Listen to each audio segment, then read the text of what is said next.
Testing 1 2 3. Testing 1 2 3. This is Radio Free Mormon on the air, broadcasting behind enemy lines. Hello, everyone, and welcome to another edition of Mormon Stories Podcast. I'm your host, John Dehlin. It is March 5th, 2021. And as always, I am super excited to bring you another episode of Mormon Stories Podcast. Today, we have something really special and fun in store for you. We've been having Radio Free Mormon on Mormon Stories Podcast more frequently as of late. And I've just been so thrilled to have this brilliant mind accompany us on Mormon Stories Podcast. Recently, RFM, Radio Free Mormon, decided that he was going to read the entire book, View of the Hebrews, written by Ethan Smith, which was a book published in 1823, trying in Vermont, in New England area, trying to advance a theory for where the Native Americans came from and trying to tie them to the lost 10 tribes of Israel. Anyway, this book was published, View of the Hebrews, 1823, coincidentally, perhaps, the very same year that Joseph Smith claimed to have gotten the idea to write the Book of Mormon. This Ethan Smith character was a pastor in the same town that Oliver Cowdery, who became an eventual scribe for the Book of Mormon. Ethan Smith was the pastor in the local church that Oliver Cowdery and his family attended. Was that a coincidence or not? And of course, there are, by some people's account, many similarities between the Book of Mormon and View of the Hebrews, and frankly, other books. And if you don't want to take my word for it, just read about the life of B.H. Roberts, Brigham Henry Roberts, a general authority in the LDS Church in the early 1900s, who was so troubled by the parallels between View of the Hebrews and the Book of Mormon that he wrote hundreds and hundreds of pages outlining the similarities and the problems with the Book of Mormon. He, of course, shared those problems with the First Presidency, LDS First Presidency, the Quorum of the 12, and all the general authorities in what we now know as the Secret Mormon Meetings of 1922, brought to us by Shannon Caldwell Montez, the amazing emerging female scholar. And you can go back and watch those episodes of Mormon Stories Podcast to learn more about the Secret Mormon Meetings of 1922.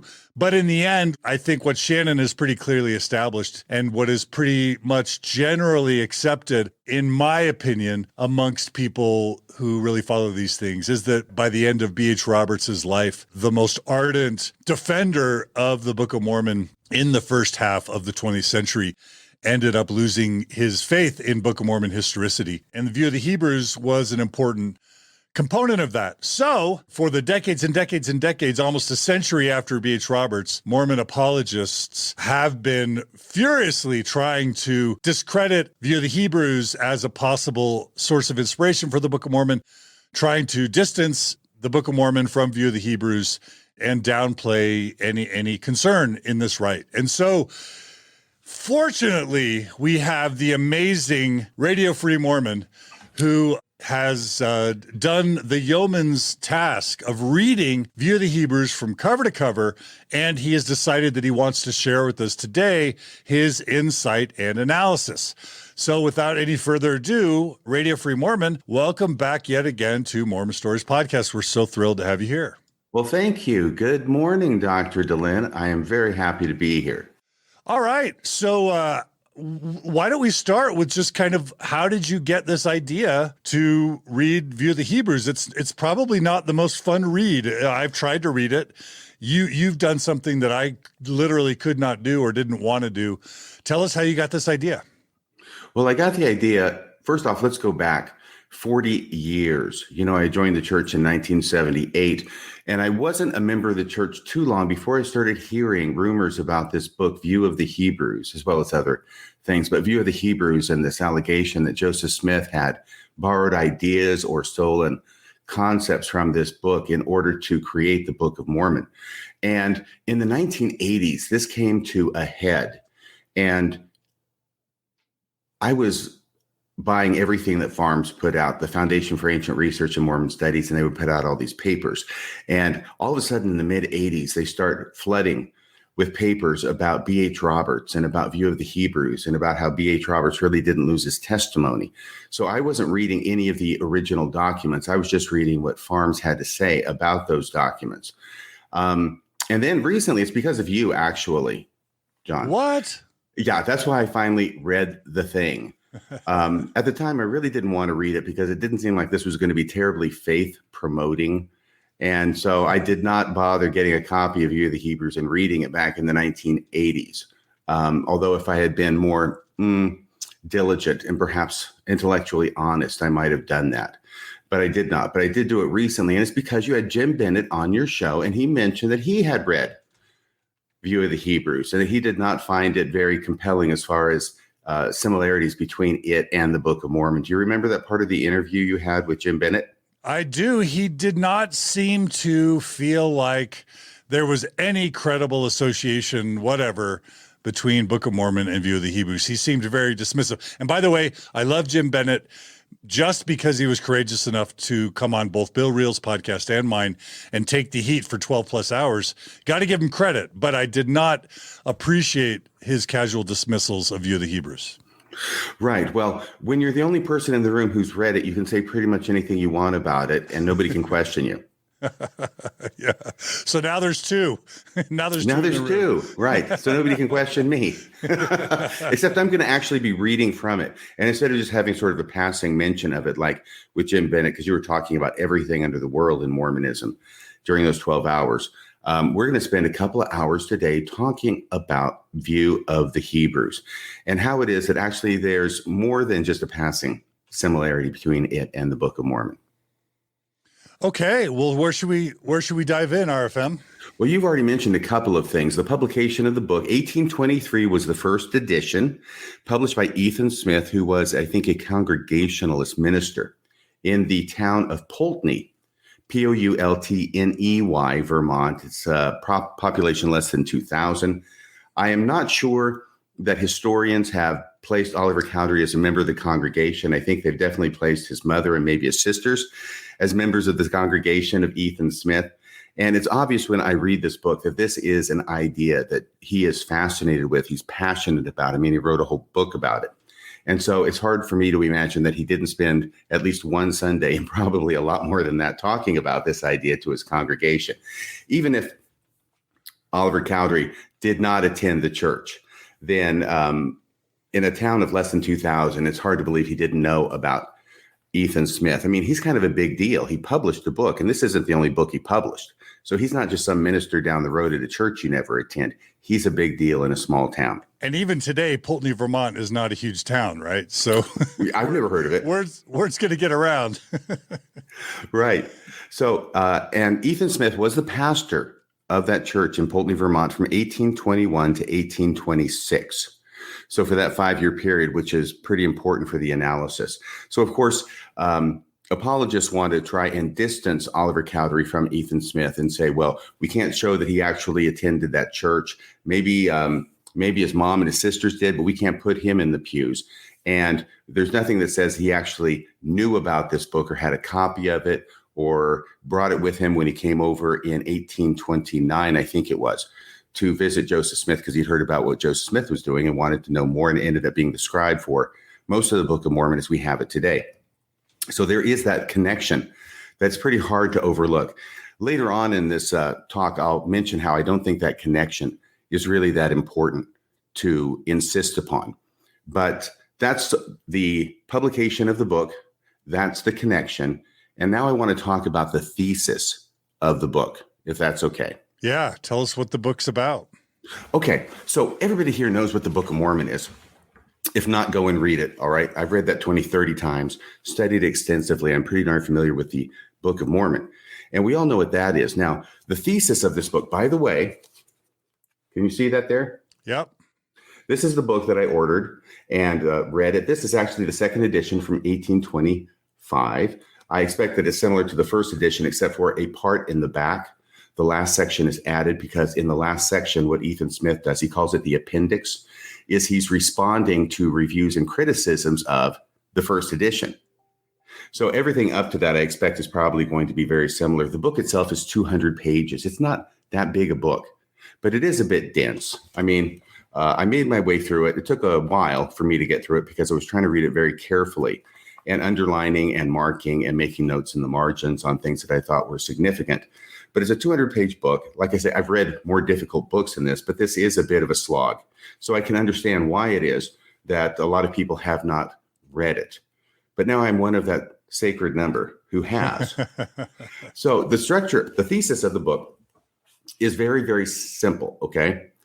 The thesis of the book is that it's the origin story of the Native Americans.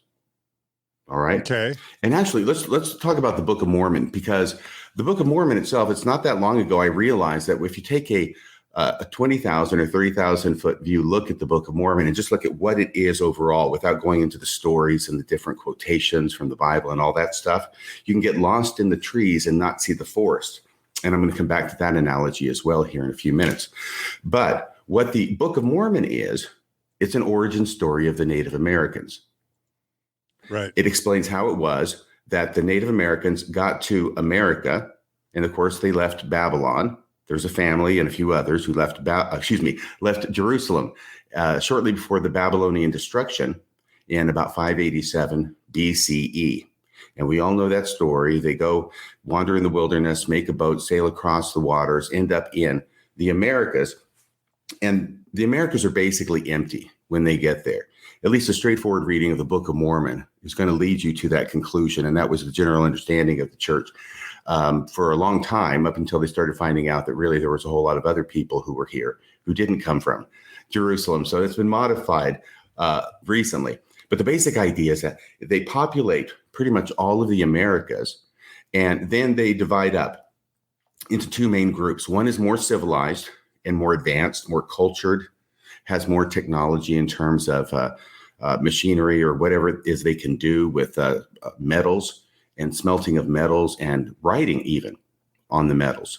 And then there's this other group, who of course are the Lamanites, who are not civilized. They're more savage in nature. And then over the course of time, over hundreds of years, there are wars between the two. And ultimately, the savage group kills off everybody in the civilized group. And it's the descendants of the savage group who are present when the Europeans and the English show up on the shores of America. So that's the meta story of the Book of Mormon, right? Yep. Okay. So here is the meta story of the view of the Hebrews. The main thesis is that it's an origin story of the Native Americans. And the Native Americans are Hebrews. And they came over here from the Holy Land a long, long time ago. And they ended up coming to an empty land. And they end up populating this entire land with all these different tribes. And then in the view of the Hebrews, what it says is that they divided up into two main groups. And one was more civilized than the other. And, are you laughing? I'm laughing. Keep going, though. Don't let me interrupt. Okay. The civilized group then has more technology and more advances, right? And the uncivilized group doesn't. And so there's a series of wars between the two. And ultimately, the more savage group kills off everybody in the civilized group. And it's the descendants of the savage group that are present on the shores when the Europeans and the English show up. Or present in America when these other people show up on the shores, right? So when you look at the meta-narrative of both books, they're actually identical. Mm-hmm. Yeah. But there's some differences. And we want to talk about the differences as well. But that's the meta-narrative. And this is where we get to the forest and the trees. There's the old saying, you can't see the forest for the trees. And my understanding of that old saying is that you're focused so much on the details of what it is you're looking at that you can't see the big picture, right? Yeah. So what we just looked at was the forest. That's the big picture of both books. And when you look at the big picture of both books, they look pretty darn similar. Yeah. But when you start looking at the details, right? Yeah. That's where there's a lot of differences. Now, if there's 100 trees in this forest and we're looking at 100 trees, there's maybe 25, 30 of these trees that look a lot like what's in the Book of Mormon. And there's maybe 70 trees that don't look like what's in the Book of Mormon. Okay. Right. So that's the thing that usually happens, is that what apologists want to do is they want to focus on the trees and try not to look at the forest. Actually, if I could just amend that, they want to get Mormons to focus on the trees and not ever pay attention to the forest. Does that make sense? Yeah, I think it does. It's not what they want to do. It's what they want Mormons to do because they don't want people to kind of connect the dots, right? Right. I think it's certainly in their interests, both for themselves as far as their own faith, as well as protecting and defending the faith of others, to focus on the trees that are not like the Book of Mormon trees, to stay away from the trees that do look like the Book of Mormon, and really to try and even make the forest look dissimilar from the Book of Mormon. Now, if I can just mention this, there's one main difference in the forest, actually two main differences, and I want to talk about those here. By the way, View of the Hebrews, let me also talk about the way it's written. This is not a narrative story like the Book of Mormon. It doesn't have all these characters in it. They're not having stories about the characters and having speeches and interactions and all the things that we know of in the Book of Mormon, right? What this is an argument. It is Ethan Smith's position that the Native Americans are the descendants of the lost tribes of Israel. And so what he's going to do is he's going to write a book to prove it. So what he's doing is he's quoting scripture in different parts of the book, but then in the main part of his book, which we'll get to, he gathers all the evidence as he possibly can in support of his theory that the Native Americans have all these similarities in what they do and how they do it to ancient Israel, and especially the Old Testament and the law of Moses and things like that. And so that's what he's doing, is he's trying to prove his case that he's correct, that really the Native Americans are descendants of the lost tribes of Israel. And the point of writing this is not just an academic exercise. It is also because he is trying to get the Gentiles, the Americans, that's saying it wrong, the white Americans, let's put it that way, okay? The Book of Mormon would call them Gentiles, to understand who the Native Americans are, where they come from, in an effort to get them to reach out to them in missionary work and convert them to Christianity. Right. Okay. So this is all part of missionary work to the Indians, which is very important to Ethan Smith. It's also very important, of course, in the Book of Mormon. And what it was Joseph Smith did immediately after bringing forth the Book of Mormon. Of course, that's the message in the Book of Mormon. That's who the Book of Mormon is written to specifically. That's what the title page says. The main purpose of the book is to convert what? Oh, well, it's written to the I almost said lost tribes of Israel, to the descendants of these people, to the house of Jacob, so that they can know what great things the Lord has done to their fathers. We descendants of European, immigrants basically are a secondary audience for the Book of Mormon, as far as I understand it. We are a secondary audience. We're a necessary secondary audience because it is through us and through our being converted to the restored gospel that we will then take it to the Native Americans for whom it was written. And that's an important parallel, RFM, because if you think about immediately after the Book of Mormon, gets published and the church gets created, Joseph Smith is sending missionaries to the frontiers of Ohio. And isn't that how we end up, learning about Kirtland? And it's because Joseph cares so much about converting the Lamanites to Christianity. And so if it's true that View of the Hebrews has that as a core goal, then that's a striking parallel that I'd never knew and had never considered. Yeah, you said Ohio. I think you meant Missouri. Okay. It's okay. It gets confusing because what happened, of course, was that it's 1830. The Book of Mormon just come off the press in March. The church is organized in April. And the very first formal mission that Joseph Smith sends missionaries on is to the Lamanites in Missouri, over by the borders of the Lamanites, which means it's on the far side or the west side of Missouri, because that's where the frontier is. And you have all the American Indians living on the other side. That's where they sort of been located, right? And so that's why they go there. And there's Oliver Cowdery, who's one of them. There's the others, Ziba Peterson. There's the four of them, right? And they go down there. That's the very first mission. And that's at the end of 1830. That's how early it happens. But they end up taking a detour through Ohio and talking with Sidney Rigdon, et cetera, and converting a bunch of people there. And then they go on their mission. And it's very unsuccessful, unfortunately. If it were successful, we'd hear a lot more about it in church, I think. But they end up trying to talk to the Lamanites as they see them, to the Native Americans, and the Indian agents from the federal government throw them out. So we don't want you preaching this to these American Indians. So they did not have a lot of success. Yeah. Yep. So that's a similarity. Now, here's a big difference, which is this, is that the view of the Hebrews, by the way, that's a strange title, isn't it? View of the Hebrews. I always thought, what the heck does that mean? View? What view? What view of the Hebrews? But it has a subtitle, which makes it a lot clearer. And I don't know if you can see that. It says view of the Hebrews, or the tribes of Israel in America. Mm-hmm. That's what it's about. It's about the tribes of Israel in America. View of the Hebrews is just more of his artsy way of having a title, but that's what it's really about in the subtitle. Now, these are the lost tribes of Israel, not a group from Judah. And I'm just going to go back here really quickly, okay, for those of you who weren't paying attention in Sunday school and Old Testament class. And that's just this, all right? We have, of course, a united Israel under David. Right? You remember David. Right. Yep. The golden age. It's like Camelot. Camelot. Camelot. I just had John watch that movie, and he loved it as much as I did. Long a time ago. In Camelot. It's a great movie. I love it. But it was like a Camelot period with David, right? But shortly after he dies, and we're not going to go through all the details. This is just a thumbnail, right? There's a division, and becomes a northern kingdom and a southern kingdom. They're no longer united. The northern kingdom is called Israel. That's important. Okay. It's called Israel. And the southern kingdom is called Judah.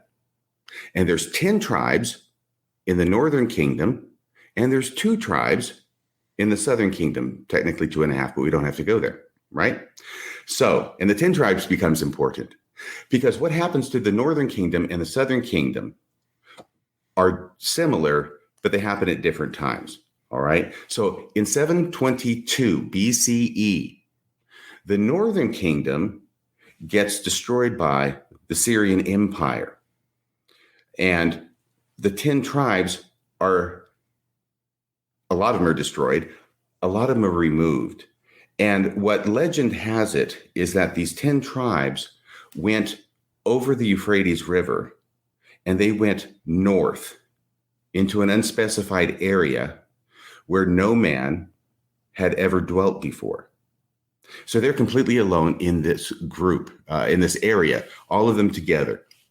So this is the lost tribes of Israel. And then they become lost. That's why they call it the lost tribes of Israel, because nobody knows where the heck they are anymore. The Book of Mormon, however, is different, because let me go back to the history, all right? Because now the northern kingdom's gone, and the southern kingdom of Judah remains for another 120 years, because it's about 587 BCE. So that's a little over 100 years later, right? They get destroyed by Babylon, who is now the big kid on the block as far as empires go. The Syrians have faded away. Now it's Babylon's turn, the Neo-Babylonian Empire. And they come in, they take Judah away and take a lot of them back into Babylon. That's the Babylonian captivity. All right. So this is a big difference between the two. And this is something the apologists will hammer on, which is that the view of the Hebrews talks about the Native Americans as being the descendants of the lost tribes of Israel. It was the lost tribes of Israel who went north and then ended up coming into the Americas, where they had all their tribes and everything, and the story unfolds from there. The Book of Mormon, however, is not talking about the lost tribes of Israel. It's talking about 120 years later, when Lehi and his family and some other friends leave Jerusalem right before the Babylonian captivity. And then they come over to the Promised Land, and then the story unfolds from there. So that's a big distinction that the apologists try and make. It is a difference, okay? And there's no question about that. The question is whether it's as big a distinction as they make it out to be. By the way, there's nothing about these lost tribes of Israel in the Bible as we have it today, at least in the LDS Church. But in the Apocrypha, those intertestamental books, which are common in at least Catholic Bibles, in some other versions of the Bible, in the Bible that was, Joseph Smith's day, it had the Apocrypha in it. There's a book called Second Esdras. That's Esdras. I think it's Greek for Ezra. But in chapter 13, it talks about the 10 tribes of Israel going over the Euphrates River. And actually, God does a miracle and stops the water so that they can go over on dry land, kind of like Moses in the Red Sea. And then they go off into this northern country where no man dwelt. And that's sort of the end of the story for them, except that in the last days, they will come back. Okay. So that's one big difference. Another big difference is Wait, can I just? Yeah, please. So, and I think we'll get to this later, but sometimes repetition is helpful because I understand the apologetic argument. It's sort of like, okay, View of the Hebrews talks about the lost north 10 tribes, but the Book of Mormon talks about the southern, tribe. What did you call it? Israel, right? Israel's north. And this is where it gets confusing because we're used to calling all of them Israelites. Right. But Israel is a northern kingdom. Judah is a southern kingdom. Okay, Judah. So the Book of Mormon's about Judah and View of the Hebrews is about Israel. Is that right? Yes. Okay. And they're trying to say that because the two books talk about different segments of the 12 tribes, therefore there's no relation. They're not at all alike. And that to me, that's sort of like saying, let's say that we start with a fictional book, which is the Harry Potter, volume 7 or whatever, 7 volumes. And then two loyal fans decide to create fan fiction. One decides to create fan fiction around the House of Slytherin, and a second fan decides to write some fan fiction around the House of Hufflepuff. Or Ravenclaw. Or Gryffindor. Or 15 Gryffindor. Points for Gryffindor. And because each of the two fan fiction authors decide to write about different segments of the larger book, which is also fictional, then there must be no relationship between the two. Is that right? I think it's a good example of motivated reasoning where the difference is not quite as big as it's promoted to be. It's silly. There's another difference though that I do want to bring up because I have no idea when I'm reading this really what I'm going to find.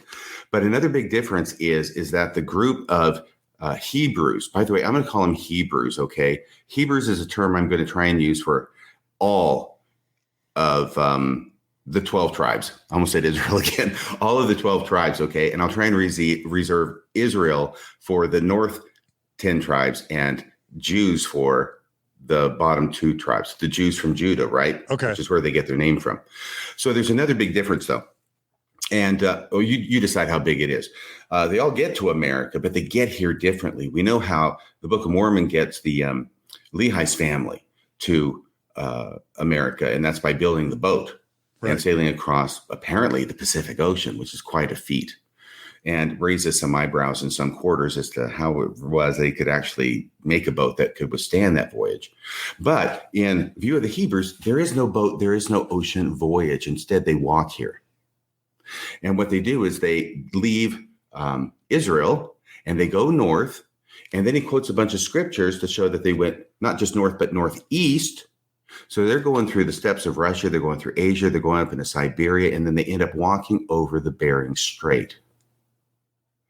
And what Ethan Smith suggests is that it was probably frozen at the time to allow them to walk over. So he was actually pretty darn close to what it is that modern science has determined, although the timing's way off, of course, because it's much more recent than the many thousands of years. I think it was like 10,000 or so years ago, right, with the last ice age, and thereby making it so it wasn't just frozen, it was actually a solid mass, the land bridge from Asia over into the Americas.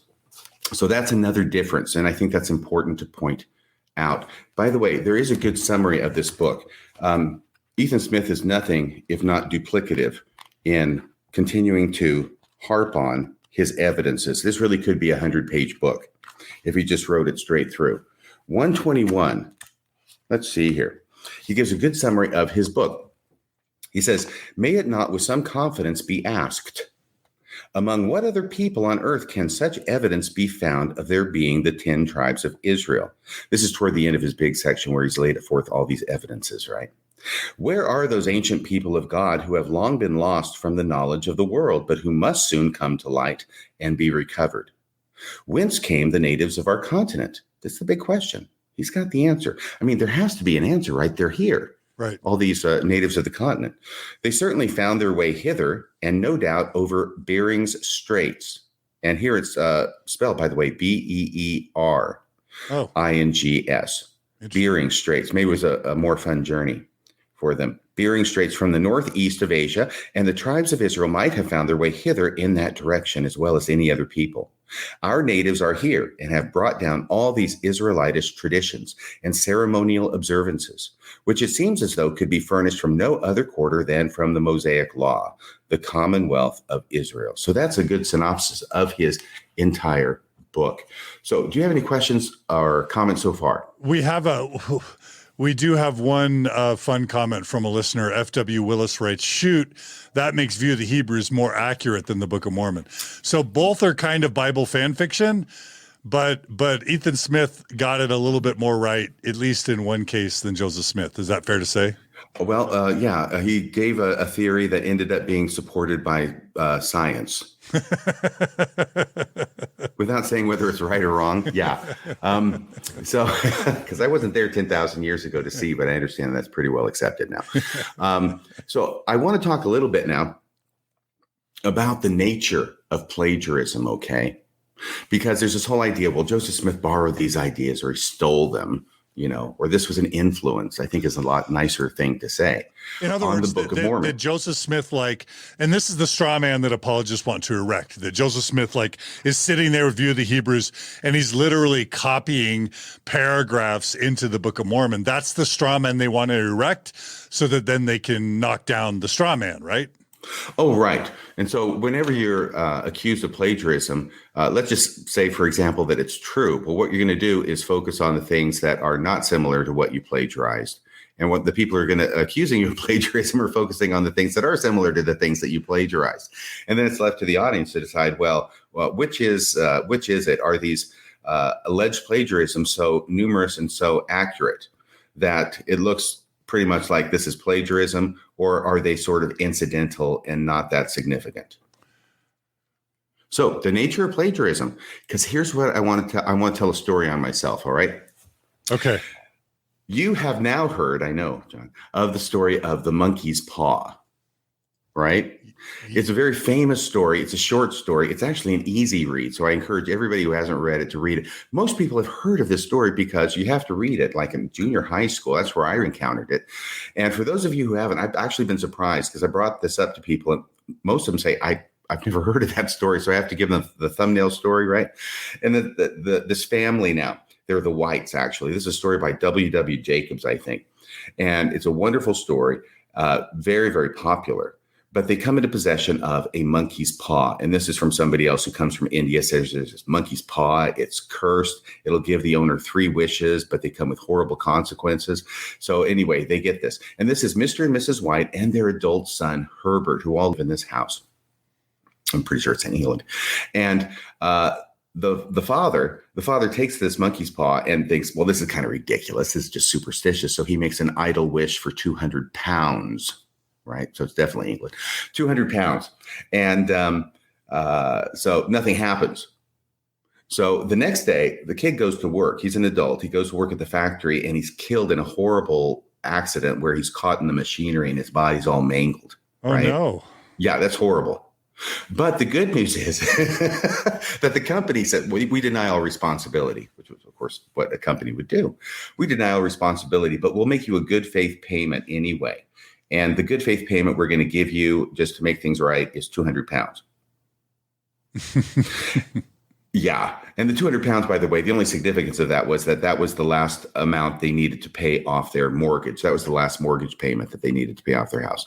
So their kid gets horribly mangled. He's dead, but they get the 200 pounds. The monkey's paw works in a horrible, horrible way. So there's the funeral. A week later, the mother's just totally in grief-stricken about her son. And she starts thinking to say to her husband, hey, something, we got 2 wishes left on this monkey's paw. I want my son back. And the father said, I don't think this is a good idea. But the wife, she convinces him. So he wishes for his son back from the grave. And it's nighttime and there's kind of a storm brewing. And about an hour later, the cemetery is like 2 miles away. An hour later, they start hearing these footsteps coming down the street toward their house. And these aren't just nice, normal footsteps. These are like shambling monstrosity footsteps. Step drag. And it comes up the front walk and it comes to the front door and there's boom, boom, boom. There's knocking on the door. And the mother, she's overjoyed. And she goes running to the door and she's fumbling with all the locks to get the door open. And then the father thinks this is not a good thing. I'm not sure I want my son back from the grave. And he grabs the paw. He makes his third wish. The mom opens the door and there's nothing there because he wished his son back in the grave. Okay. So on a lighter note, you can see why it's such a fun story and so popular.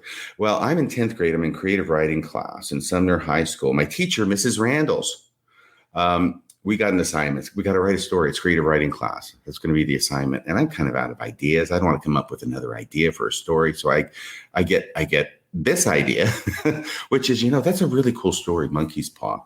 And I really liked it when I read it in 8th grade. So I'm going to write the story of the Monkey's Paw again, except very cleverly. I'm not going to have a monkey's paw. I'm going to instead substitute a rock. It's going to be an obsidian rock, and it's going to be hexagonal in shape, and it's going to be carved all over with strange runes. But other than that, it's the story of the monkey's paw. It just has a rock instead of a monkey's paw, right? It follows the exact same plot. And I think, okay, I got my story done. Fine. That assignment is taken care of. A few days later, we get the papers back. I remember I'm in the library with my friends and I'm looking at this paper and I got an okay grade, believe it or not. I turned to the last page and Mrs. Randalls has written in red ink, this story sounds familiar, ... And I looked at that and I went, oh, busted. And I still remember that feeling to this day. And in my 10th grade mind, I just was not aware of how darn popular and famous this story was. And that my teacher, my English teacher, my creative writing teacher, Mrs. Randalls, might be able to see through my clever ruse of substituting a rock for the monkey's paw. And, it's like if someone had actually come to me, I'm glad she took it in good humor, because if somebody comes to you and says, you just did the monkey's paw, you stole the monkey's paw. And my response would have to be, what are you talking about? There's no monkey's paw in this story. It's a rock. Right. It's not plagiarism. So what it tells me is that you don't actually have to copy every single element of a story in order to be guilty of plagiarism. Yeah. Okay, that's one thing. Yeah. And it's almost like if somebody had gone to Joseph Smith and said, this Book of Mormon, it's obviously lifted from View of the Hebrews. And his response, I imagine, would be, what are you talking about? View of the Hebrews, that's the lost tribes of Israel. This is a family of Hebrews from Judah who came over here. There's no similarity. Yeah. So, and then I had mentioned to you another analogy, which is not so involved, which is the origin story of Superman. I know you like DC Comics, so I'm making this gesture to you. I'm not going to do a Marvel. DC is decent. What does DC stand for? Detective Comics, right? Good job. Okay. You go to the head of the class, the head of the comic book nerd class. Superman has probably the most famous origin story. Everybody knows the origin story of Superman, right? And I'm not going to repeat it here. But let's say that after Superman's super famous and I want to do a comic book, okay? And I think, okay, here's what I'm going to do. Superman comes from Krypton, blah, blah, blah. I'm going to have my superhero come from the same planet, Krypton, but a different area. And I'll have him leave Krypton 100 years before Superman leaves Krypton. And I have to do it before instead of after, because it's hard to leave after Superman left Krypton because the whole planet blows up. So we'll have it 100 years before. And instead of, I think Superman's name was Ka-El. His dad's name Jor-El, and his real name was Ka-El, I think. Anyway, so instead of Ka-El, I'll name my superhero Rand-El. Okay. And he comes to the planet Earth, same planet, has a lot of the same powers, maybe some different ones.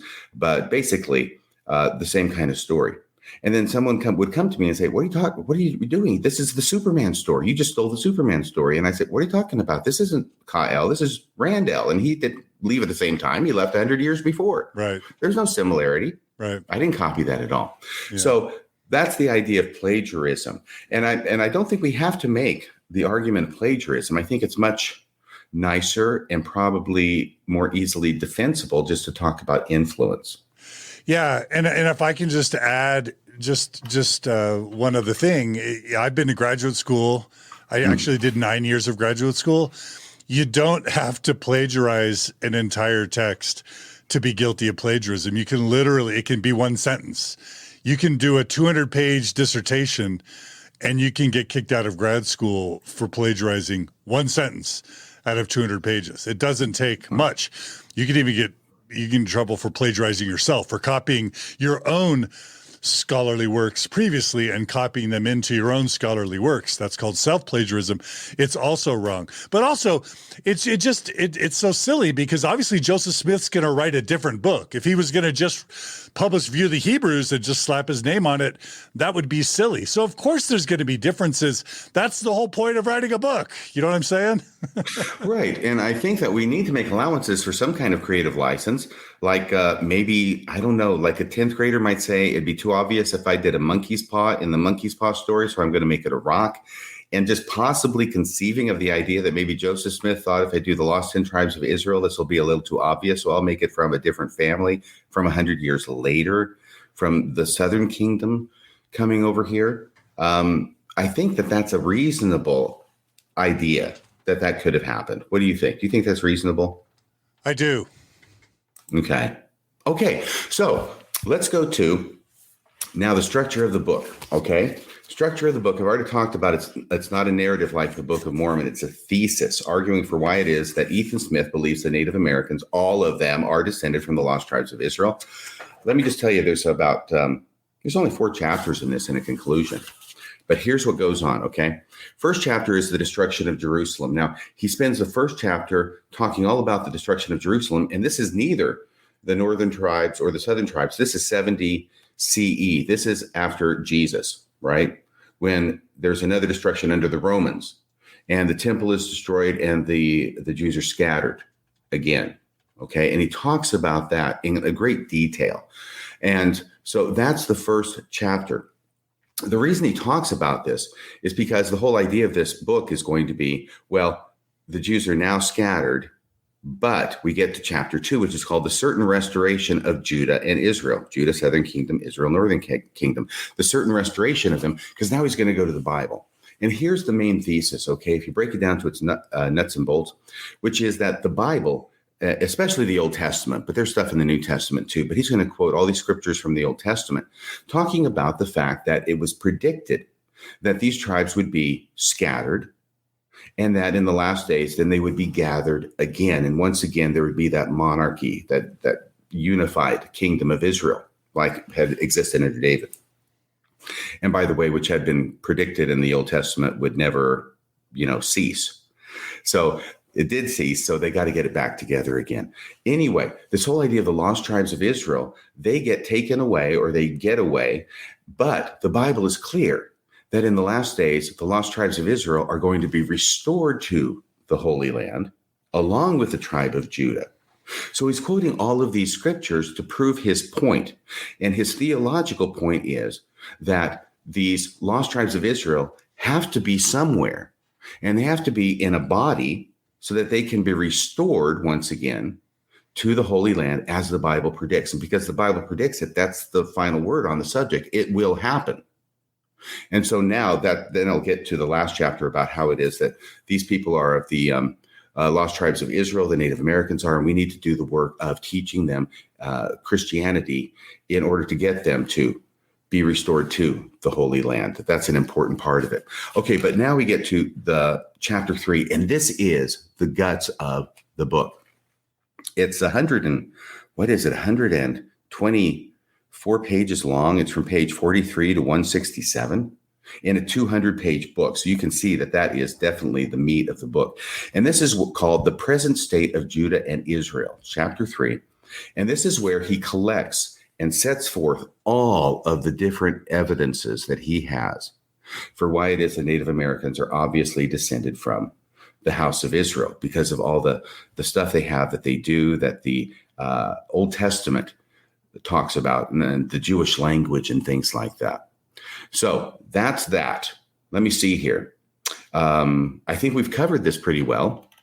So are we ready to go to actually, I do want to go to the last part.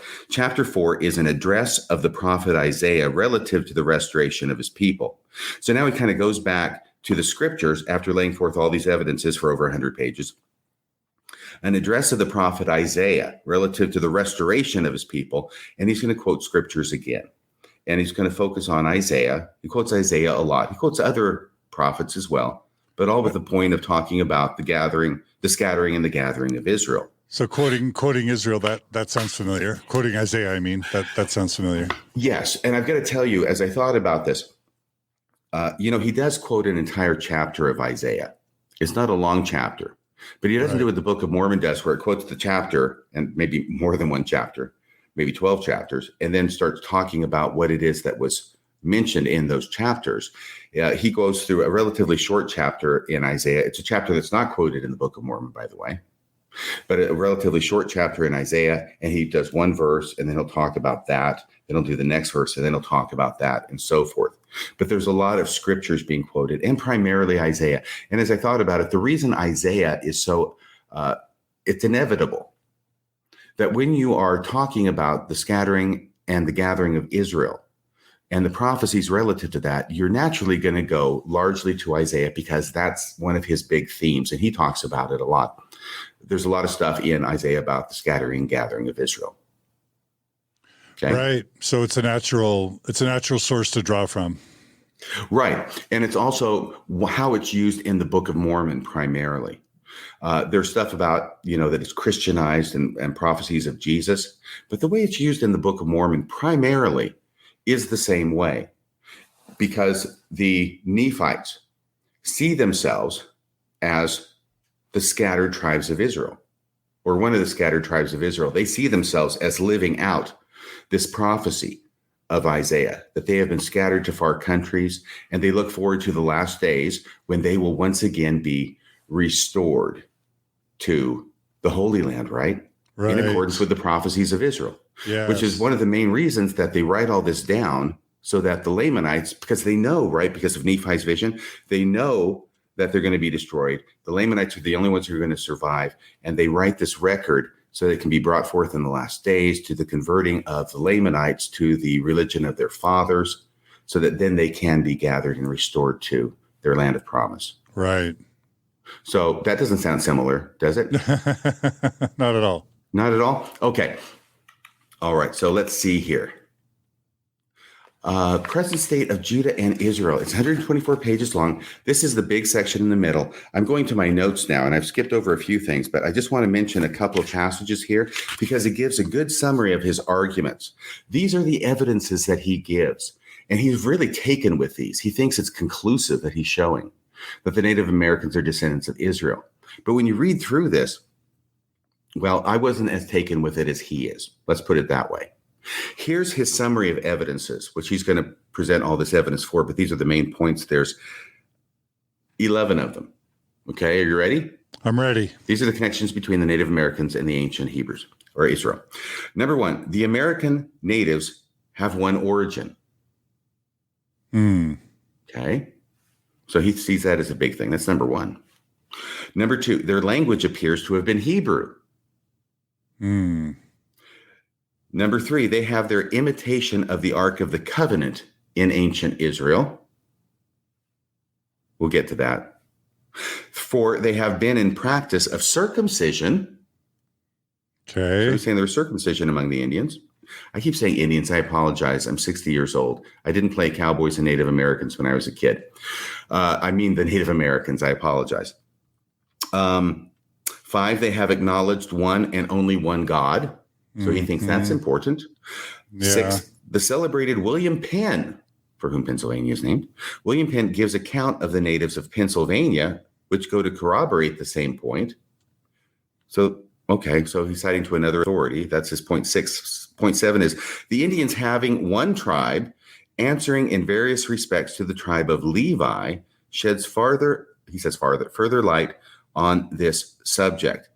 And what he's going to say here, I'll just tell you, okay, a lot of these are not really persuasive to me. He's going to say that amongst the ancient Israelites, there was one tribe and it was Levi, and everybody, brought their sacrifice to the temple, and they gave a lot of deference to the tribe of Levi. Well, he's saying, among the American Indians, you've also got the Mohawks is the one he points to. He says, all the other tribes kind of look up to the Mohawk tribe. And so that's a connection in his mind. See, not that persuasive. Maybe you're persuaded. How do you feel about that one? A lot of those points just aren't true. Like to say that all Native Americans, number one, came from the same origin, but number two, all had the same religion or deity. That's not true. Yeah, and saying they just have one, right? And by the way, these are his main points. We'll get to a few things, and a lot of them are questionable, but even the ones that he sets forth are not that persuasive, even if he could corroborate them sufficiently, right. I think. Yeah. Okay, so number 8, several prophetic traits of character given to the Hebrews do accurately apply to the Aborigines of America. So he'll be talking about like medicine men, shamans among the American Indians, and that's like the prophets in the Old Testament. It's a little bit weak. A lot of these are very weak, in my opinion. Yeah, like all Native Americans circumcised, I doubt it. No. And I don't know if any of them did, honestly. Yeah, but that's right. Yeah. Because I'll get to that. 9, the Indians being in tribes with their heads and names of tribes afford further light. So 10 tribes of Israel, Indians are in tribes, connection. Oh, yeah. Yeah, because being tribal is not like a fundamental core component of human civilization. Right. And number 10, there's only 11. 10, they're having something answering to the ancient cities of refuge. Seems to evince their Israelitist extraction. So he thinks that there's like sort of like, even he says they don't have cities of refuge, but they have something answering to it. You remember the cities of refuge in the Old Testament? There were like 10 of them, or maybe 12. And the idea was if you accidentally killed somebody and the family gets to kill you back as an eye for an eye and all that kind of stuff, then you can flee to the city of refuge, and you are like, it's home base. You can't kill me here. Okay. Okay. And finally, 11, their variety of traditions, historical and religious, do wonderfully accord with the idea that they descended from the ancient 10 tribes. So this is like his catch-all miscellaneous thing. And he'll talk about that too. So those are his 11 main points that he's going to talk about in this big section in the middle of his book. Okay. So that's the summary of his arguments. Now, most of these arguments are tenuous. Okay. And by the way, Ethan Smith is pretty clear. He feels free to pick and choose from anything from any of the tribes to support his argument. So he's not just looking at one tribe, and let's look at it in depth and compare it with the Old Testament. He can look at all the different tribes and pick anything that he wants to from any of the tribes to make his argument. And it's clear that's what he's doing throughout. He'll even go to South America, for crying out loud, in page 113. But 58, I have all these page numbers. So let me see here. Yeah, page 58, he says, although these customs may in their detail differ in one nation when compared with another, yet it is easy to discern that they have all had one origin. So you'll find places like this where he admits that really he's just talking about a detail here and a detail here from different tribes. Although these customs may in their detail differ in one nation when compared with, he's talking about the tribes of the Native Americans, with another, yet it is easy to discern that they have all had one origin. All right, so he's cherry picking. This is really an apologetic piece for his thesis. And he's going to look at all the similarities and try and disregard the things that are different, which is, what what we tend to do when we're trying to support a thesis, right? Right. Okay, so let's see here. Where am I? He even goes to South America, I said. Let's see, page 113. Oh, yeah. says, let us look at the natives in an extreme part of South America and see if they exhibit any evidence similar to what has been adduced of the natives of North America. And he finds some. Wow. Okay. He also says, let's see, page 115. This is all on this theme of picking and choosing. I'll call it cherry picking. He also says, he talks about an abundance of trash. Okay. And when he talks about an abundance of trash, he's talking about all the traditions and things that the Native Americans do that don't line up with his theory. Okay. He says, it appears that among the abundance of trash in Indian traditions, there are running through them some things which must have been transmitted from the Hebrew scriptures. So you can see what he's doing, right? Yeah. And finally, in the conclusion, 197, this is his conclusion. Let's see here. Yeah, I made a lot of notes and then I made an outline. Okay. Let it be remembered, it is not pretended that all the savages, that's, of course, the Native Americans. It is not pretended that all the savages are in the practice of all these traditions. Those are the one. That's the evidence that he just got done citing, right? They are not. But it is contended by him in his book, but it is contended that the whole of these things have been found among their different tribes in our continent within 100 years. A fragment of these Hebrew traditions have been found among one tribe and another fragment among another. And some of the most striking of these traditions have been found among various and very distant tribes, as has appeared in the recital from various authors, traders, and travelers. Okay, so I'm not just making this up. This isn't my conclusion. He's actually saying that that's what he's doing. Right. And it's pretty obvious that he recognizes this is a weakness, a potential weakness with his argument, and therefore he wants to address it and say, it's not that big a deal, that I'm cherry picking things from all these different tribes in order to support my theory. In fact, there's one place, I think we'll get to it here in a bit, where he makes a very common apologetic argument. And he says, the thing that's amazing isn't that we have to cherry pick these different things from different tribes and ignore everything else, this abundance of trash, right? The amazing thing is that after all this time, any of these hallmarks of Israelite tradition and culture survived. That's the amazing thing, see? Okay, now, and I think that we get his excuse for why the evidence isn't better. That's right. Maybe this is it. It's page 121. For those of you following along, page 121. Let me see here. Yeah, let's see. Okay, I'm going to read this pretty quickly. Let the inquirer then, that's the person who's reading the book, let the inquirer then, before he concludes that some other kind of evidence must be obtained, in other words, you don't have enough evidence to convince me. Before the proposition can be adopted, consider that the divine manner of affording evidence is not always such as human wisdom would dictate. Does that sound like God's ways are higher than our ways to you?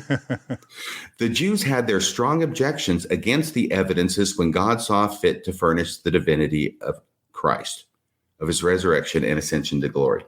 So he's going to say that even though the evidence was overwhelming, the Jews still didn't have enough evidence of those things, right? About Jesus. So he's going to liken people who doubt Ethan Smith's theory to those people. These were not such as they would have chosen. The evidences were not. In the midst of such evidences as God saw fit to afford, the Jews required something besides, or something in addition to it.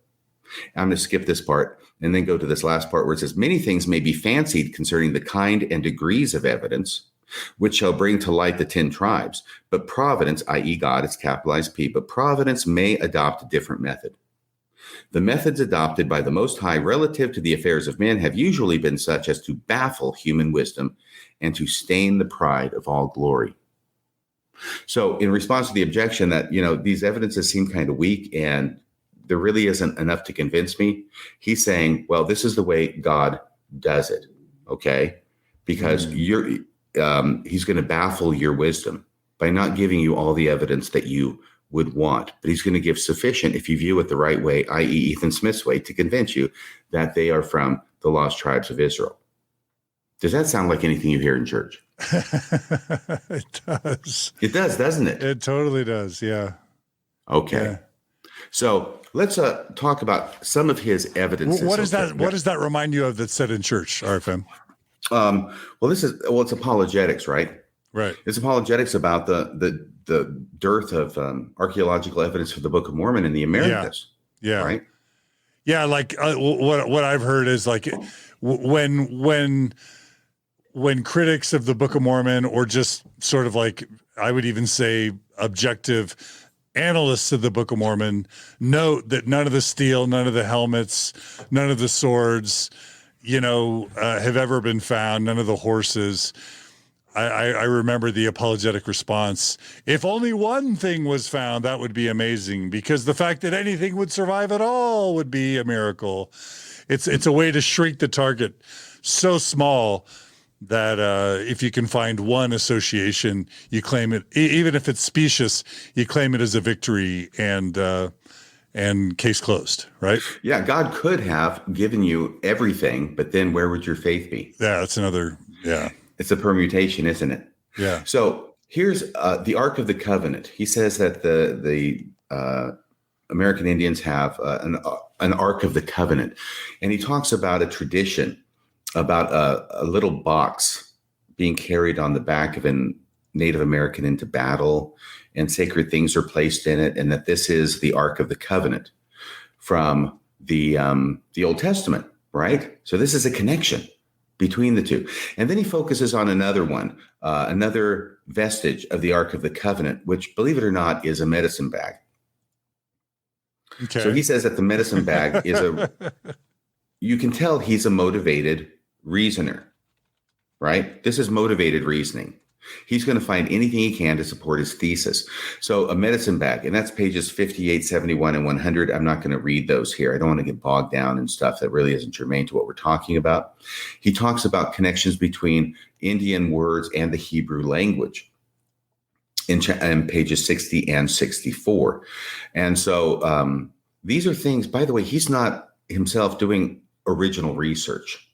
Right. Okay. Yeah.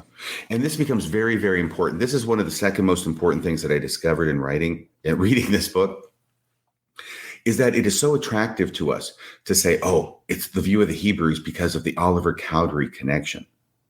You don't need that. That's completely unnecessary, because View of the Hebrews is not the only book that was ever published in America, in the United States, prior to the Book of Mormon dealing with this subject. Right.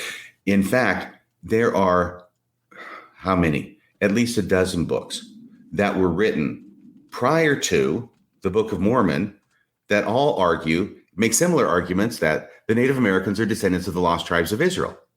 And I don't have to do a whole lot of research to find it out, because Ethan Smith quotes from them all over the place.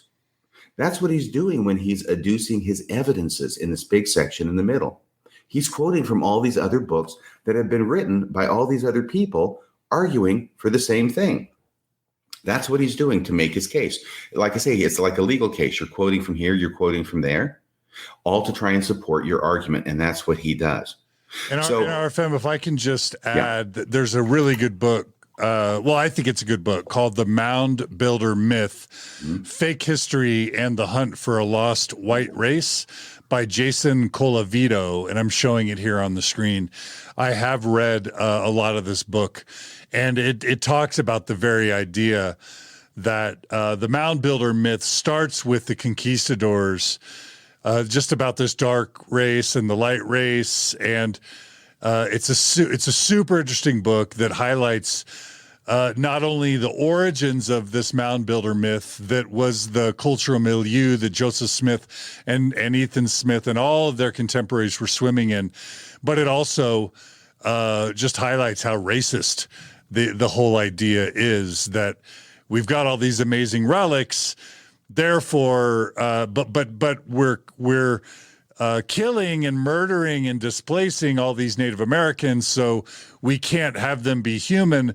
So we have to dehumanize them by assuming that another white race must have created these amazing relics, but it must have been these dark savages that killed off the lighter humans, because dark-skinned humans can't do great things.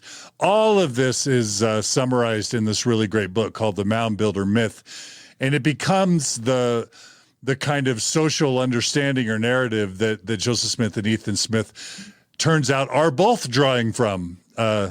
not just Joseph Smith or Ethan Smith. Is that fair to say? Yes, it is in large part. I will say that the View of the Hebrews doesn't talk about light-skinned or dark-skinned or any kind of skin related to this. But you've got to understand this, John, and it's talked about in that myth of the mound builders, is that the myth is one thing, but the mound builders existed because the mounds were there and everybody knew about them. There are these huge earthworks and huge mounds in Ohio, throughout the United States, down the river to Mississippi. They are prevalent. They're huge. They're amazing. And it's kind of a surprise to me that I can grow up in a United States school system and never learn about these, at least not that I recall that was ever talked about. But it was a huge deal at the time. And they still exist today. And there's videos of them you can see on YouTube. One of them from 1995, I think, narrated by Leonard Nimoy, that talks about these things. And you can see how incredible they are. And they're grown over with grass and everything. They're very old, and they've been old for a long time. But they were old when Joseph Smith was around, and when these people get to the continent. So here's what they're faced with. Okay, they're faced, first off, there's all these people here in the Americas. Where did they come from? Second thing is there's all these huge mounds, and there's things buried in the mounds that show some degree of sophistication and culture. And what they find is all these people who are here, the Native Americans, right? They're not building mounds. They don't have the kind of culture or technology that was necessary for the mound builders, whoever they were, who existed here, to do what they did. We know they did it, and they had this because we can see the mounds and we've dug in them and we find out what's in there, right? So who are these mound builders? Who are they? Right. They're not here anymore, but we know they were here. It doesn't look like it's the Native Americans because they don't have this ability to do these kinds of things. And we think if these were related to the Native Americans, then they would still have the ability to do it today. They wouldn't have lost it, maybe. So there's this huge society then that gets envisioned of a more technologically, culturally advanced civilization. They're not here anymore. What happened to them? Well, obviously, it's irresistible, isn't it?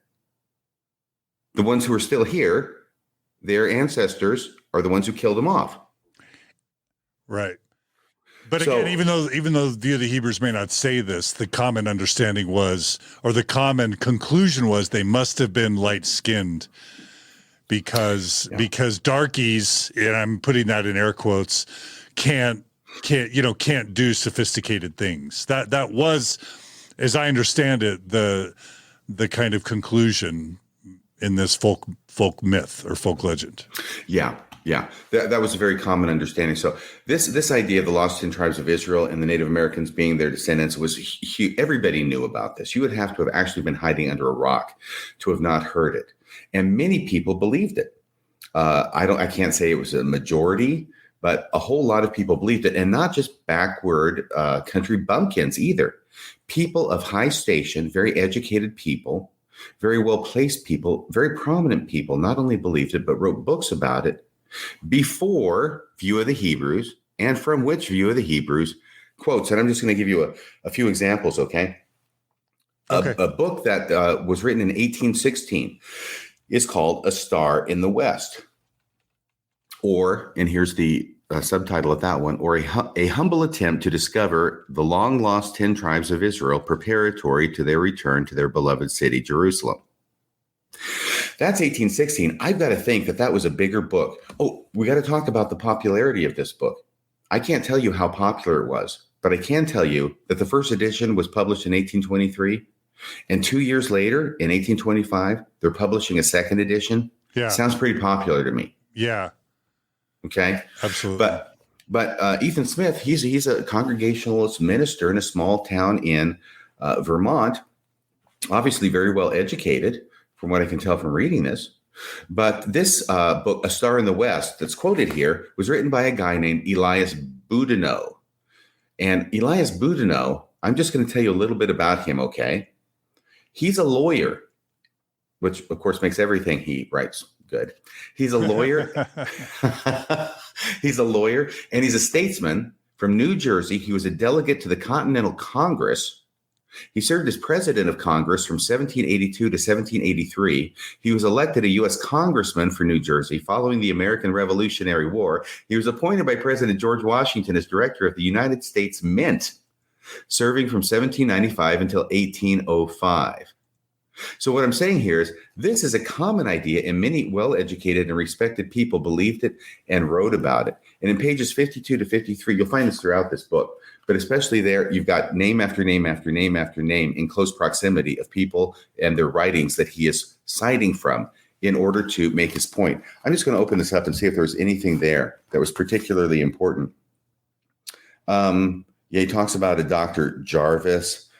He talks about a book called The Hope of Israel by Manasseh ben Israel. He talks about history of the American Indians.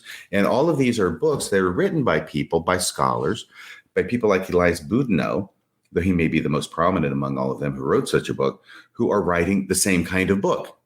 They're saying the Native Americans are the lost tribes of Israel, and here's all the evidence that show that it's true.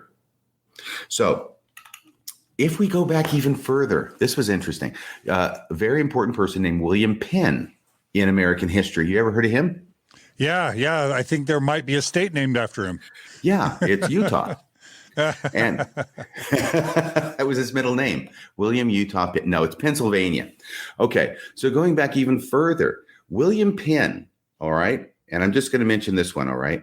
He writes a letter in 1683. Think how early that is.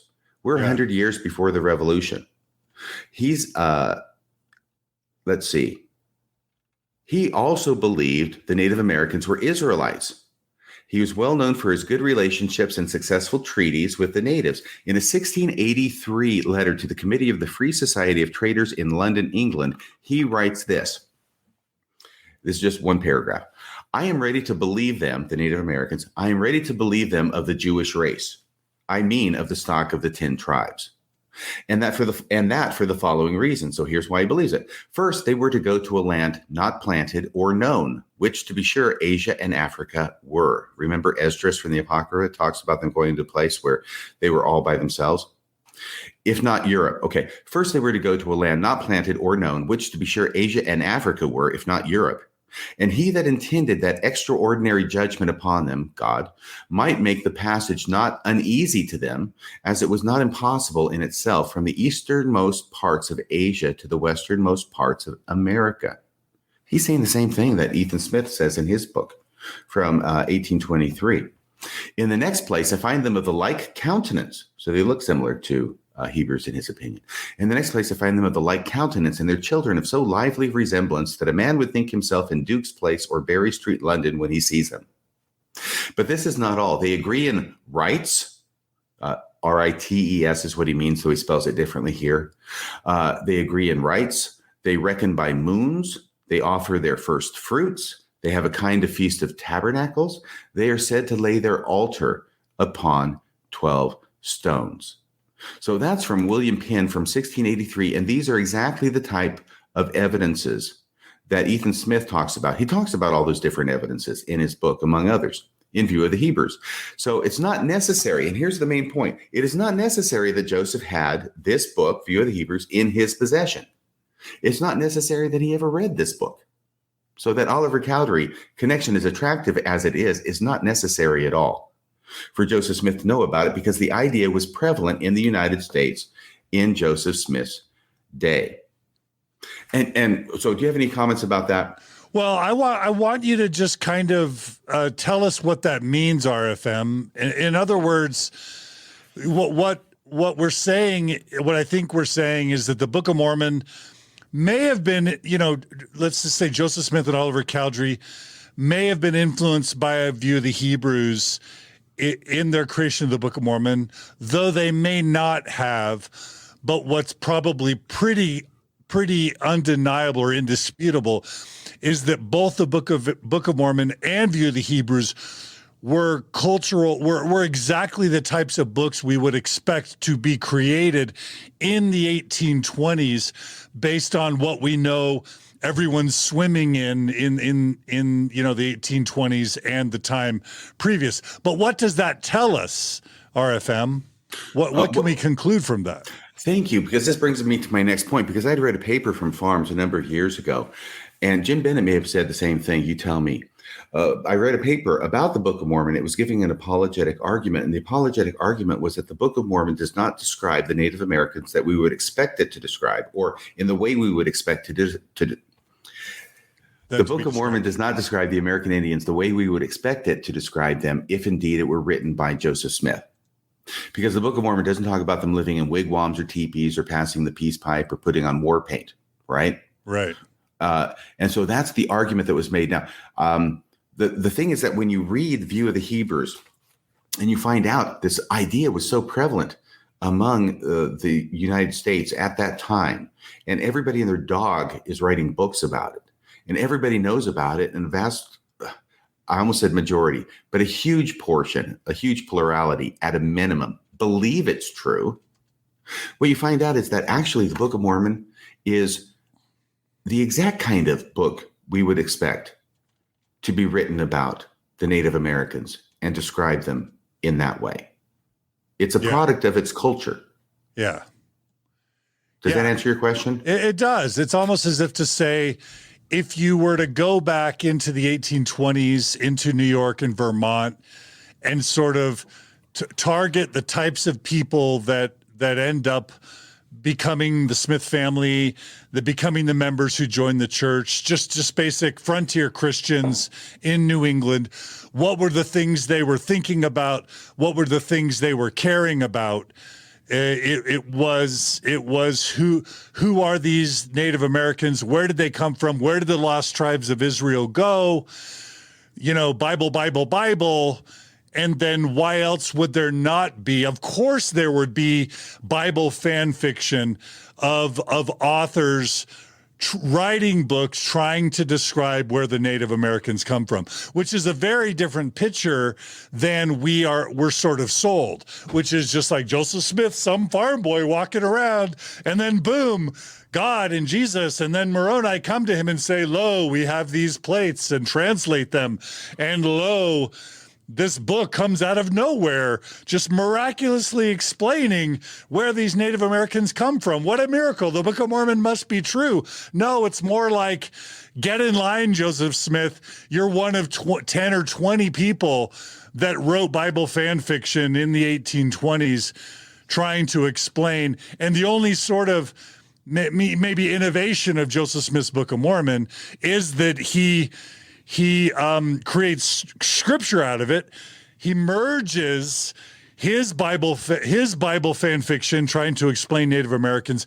He merges that with a claim to have supernatural special powers that he got from treasure digging, and then tries to create a religion out of it. So that's the innovation, is Joseph claiming special powers, claiming this is revelation from God, and then turning it into a new gig, a new job, which is his religion, which L. Ron Hubbard has always told us is the real way to make money. If you want to really make money, start a religion. And maybe that was Joseph Smith's true innovation. That's me, RFM. That's not you, but that's, Well, that's okay. And I would say the other innovation is that he creates it as a narrative with characters. So he's not writing about it from a third person point of view. Right. He's creating a narrative with characters who are actually living this belief. Right. Okay. So let me see. I'm going to say this again. By the way, as much as the Book of Mormon may be chloroform in print, it probably, tell me if I'm wrong, RFM, it's probably more interesting. It's a low bar, but it's probably more interesting than View of the Hebrews. Is that fair to say? Absolutely. And that's because it's story. People like story. The people are always going to choose story over narrative or analysis. Is that fair to say? Yeah. What's the name of your podcast again? Mormon Stories. Yeah. People like stories. They're easier to relate to. And I would agree with you. By the way, here's the other thing that came to me. Okay. This is why the Book of Mormon was as popular as it was when it came off the press. This is why Parley P. Pratt stays up all night reading it in one sitting. Remember the story? Yeah, absolutely. Because what it's telling people who are reading it is that what their belief system is about the Native Americans is absolutely correct. They did get here from the promised land. It might have been a different tribe. It might have been 100 years different. But yeah, these guys are from the Holy Land, and they have their Hebrew ancestors, right? So this is why it's so popular. And it's easy to lose track of the fact, and I didn't know this really. I mean, who would? That 200 years ago, everybody understands this. And if you don't believe it, everybody knows that a lot of people do believe that the Native Americans come from the Holy Land. They're Hebrew in origin, right? But 100 years goes by, 200 years goes by, cultural memory goes away. Right. We don't know that anymore. That's right. Because science has eclipsed that. And no longer do we believe that. It's not only not a common belief, nobody really believes it anymore, except for the Mormons. And they believe it because they have to, because they have a book of scripture that's based on the idea that was prevalent 200 years ago, but has since fallen into disfavor. And so now it seems miraculous and unusual that Joseph Smith produced a book with this thesis, because we've lost all memory of the fact of how popular it was 200 years ago among the United States citizens. That's right. There's a comment from a listener, F.W. Willis. Again, thanks for your comments, F.W. He writes, Dan Vogel said, the more you understand about the 1820s, the more you understand the Book of Mormon. And that couldn't be more true. Great comment. Do you agree with F.W. Willis, RFM? It's certainly been my experience. I don't claim to be an expert on the 1820s, but the more I learned about it, the more I learned about the culture going on then in Joseph Smith's neck of the woods. Oh my gosh, yes. And this is why, like I say, this is why the Book of Mormon was so popular. If the Book of Mormon were written today, and it said that the Native Americans came from the Holy Land, right? They're Hebrew in origin. I don't think it would have the same reception that it did 200 years ago. No, it wouldn't. And I'll just elaborate on that a little bit further. And even so, the main LDS church, that's not right to say that. Many Mormons, okay? The apologetic Mormons, all right? The Farms crowd, the interpreter crew, they're trying to get away from that too, because they know that science is not supporting the Book of Mormon narrative, which is, we've gone over it many times. I think we know what we're talking about, right? Yeah. And DNA doesn't support that narrative. Yep. So what they're trying to do now is say, okay, Joseph Smith and everybody, all the leaders of the church and all the members for 100, 150 years, they misunderstood the Book of Mormon. They thought it was one group coming over to an empty land in the Americas and then populating the entire thing. Yeah. Well, DNA doesn't work with that. So now what they've said is no, small group inserted into a much larger population that was already here. And because of that, they intermarried and their DNA got lost. Right? Yeah. So that's a way of trying to get away from the narrative of the Book of Mormon, which makes sense in the 1820s, but doesn't make sense today because we've advanced so far in our knowledge about DNA and about the peoples who came to this country, broadcasting from the United States. I'm talking about the United States and the Americas, right? Yeah. But you still got the Meldrumites, the Heartland theory. Right. And the Heartland theory is still devoted to the original vision that Joseph Smith had, as is manifested by, I think, a straightforward reading of the Book of Mormon, that, yeah, it's all Israelites. And so what they end up doing is they continue to believe the version of the Native Americans being from Israel, from Judah, from Hebrews, and they're about the only ones who do nowadays. I'm not aware of anybody else who really believes that. Even other people who believe the Book of Mormon don't believe that, but at least they're staying true to the original vision. But they're the only ones who believe that anymore. To my knowledge, I'm not aware of any other group that believes that the Native Americans are Hebrew in origin, except for the Heartland theorists. And that's because they have to, because they're busy trying to support Joseph Smith as a prophet and the Book of Mormon as scripture. Yeah. It would be like, okay, it's before Galileo, and everybody believes that the earth is the center of the universe. And so somebody comes up with a book of scripture, and it's posited in there that the earth is the center of the universe. In fact, essential to the story of this book of scripture, that the earth is central to the universe. And let's say it's 500 pages long. There's people who join this church. And then Galileo comes along and says, hey, guess what, guys? It's not. The earth revolves around the sun. Okay. So, and things go on from there, and science continues to go on from there. There's resistance to that idea, but things develop, and now nobody believes that the earth is the center of the universe, except for this one church that still believes that the earth is the center of the universe, because they have a book of scripture that was written before Galileo that depends upon the idea that the earth is the center of the universe. That's how I see Mormons today, and especially those who are in the heartland theory. And interestingly, the heartland theory ends up quoting things and evidences just like are quoted in the view of the Hebrews in support of their ideas.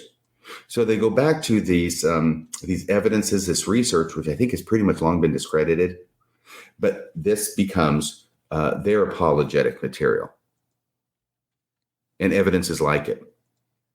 Yeah.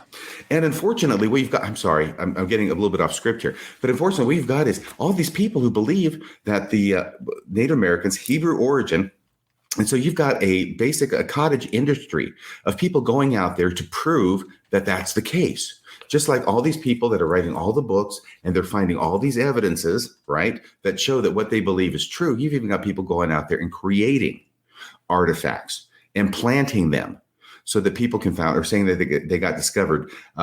There's this famous fraud, the Bat Creek stone, found in Bat Creek. Is it Kentucky or Tennessee? Long time ago. It's after the Book of Mormon, but it was a big thing for a long time. And it has Hebrew writing scratched on it. I think it has a tetragrammaton on it, and all these things that were created in order to justify and be evidence for this popular theory of the Hebrew ancestry of the Native Americans. And these are things that Meldrumites point to. I know I'm going to make a lot of enemies here. I'm sorry. Believe what you want, please. And I don't mean to try and dissuade you from that, but it's my impression that these are the kind of things that the Meldrumites and people who believe this about the Book of Mormon narrative go to in order to support the Book of Mormon narrative, when actually both the Book of Mormon narrative and all these artifacts and all these stories about the Native Americans being Hebrew in origin, they all come out of the same cultural milieu. Yeah, absolutely. Yeah, the DNA doesn't line up. The archaeology, the anthropology, the linguistics, the geography, even all the anachronisms, just every scientific discipline you could possibly point to disproves the historicity of the Book of Mormon.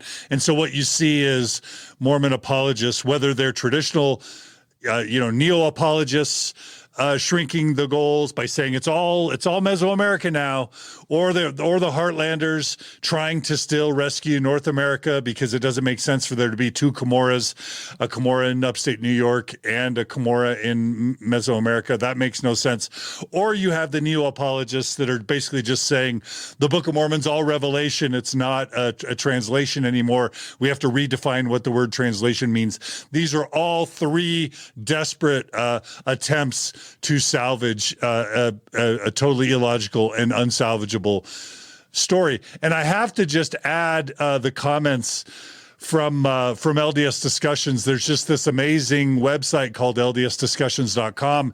It deserves to be right up there with Mormon Think and with CES Letter. We're always glad when LDS Discussions joins us, but LDS Discussions reminds us of a quote that I want to share every single time I talk about the Book of Mormon. LDS Discussions writes, I love the quote from Alexander Campbell, who is a contemporary of Sidney Rigdon and Joseph Smith, a preacher who is a thoughtful guy who writes, the prophet Joseph Smith, through his stone spectacles, wrote on the plates of Nephi in this Book of Mormon, every error and almost every truth discussed in New York for the last 10 years. He decided all the great controversies: infant baptism, ordination, the Trinity, regeneration, repentance, justification, the fall of man, the atonement, transubstantiation, fasting, penance, church government, religious experience, the call to the ministry, the general resurrection, eternal punishment, who may baptize, and even the question of Freemasonry, Republican government, and the rights of man. All these topics are repeatedly alluded to. And Yeah. And he even decided the controversy about the history of the American Indians. That's right. That's right. And LDS Discussions goes on to write, not only does Joseph Smith incorporate the mound builder myth and common beliefs about Native Americans, but every other surrounding mystery of Joseph Smith's time and place. It's inescapable. And of course, what this means is Joseph Smith, as we know it, or whoever participated with him in the creation of the Book of Mormon, was a cultural sponge. He was paying attention to everything around him, and he was this amazing storyteller. And of course, we have to remind our listeners of this amazing book, Visions in a Seer Stone, written by Bill Davis or William Davis, who I had on Mormon Stories recently.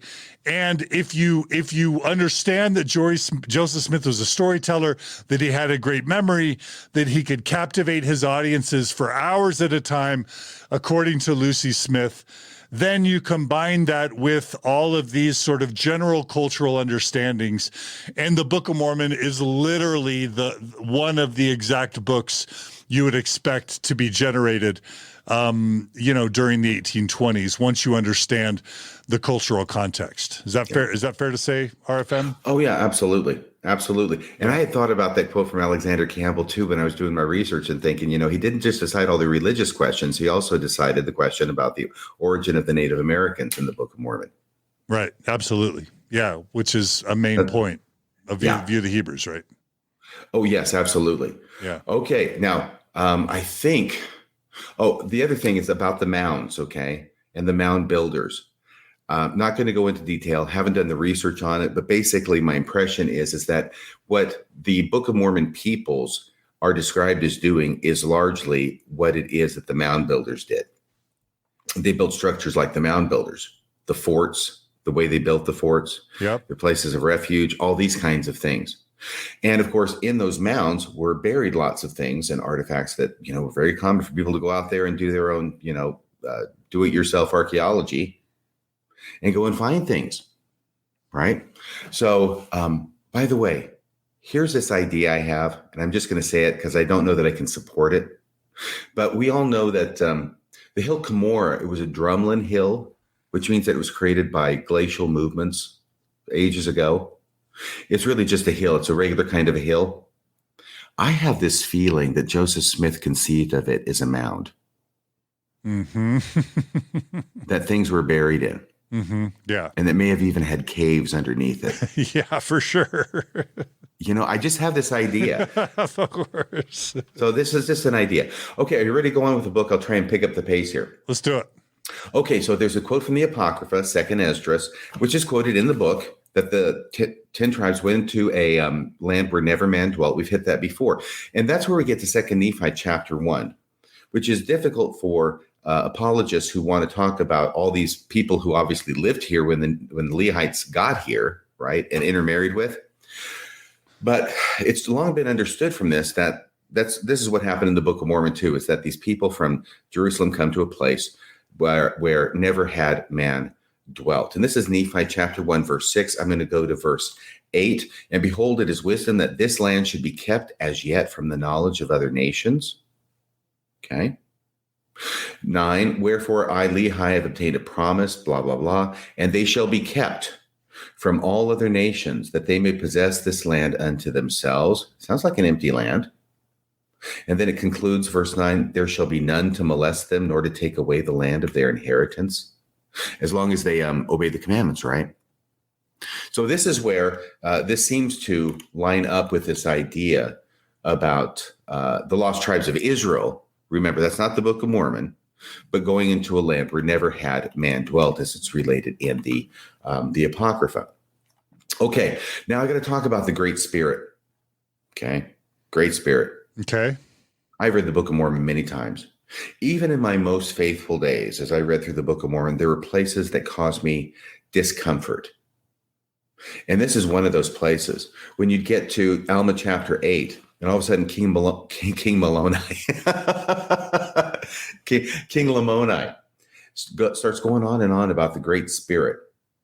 And I started thinking, gosh, that sounds kind of stereotypical for American Indians, doesn't it? Yeah. The Great Great Spirit. Spirit. Yep.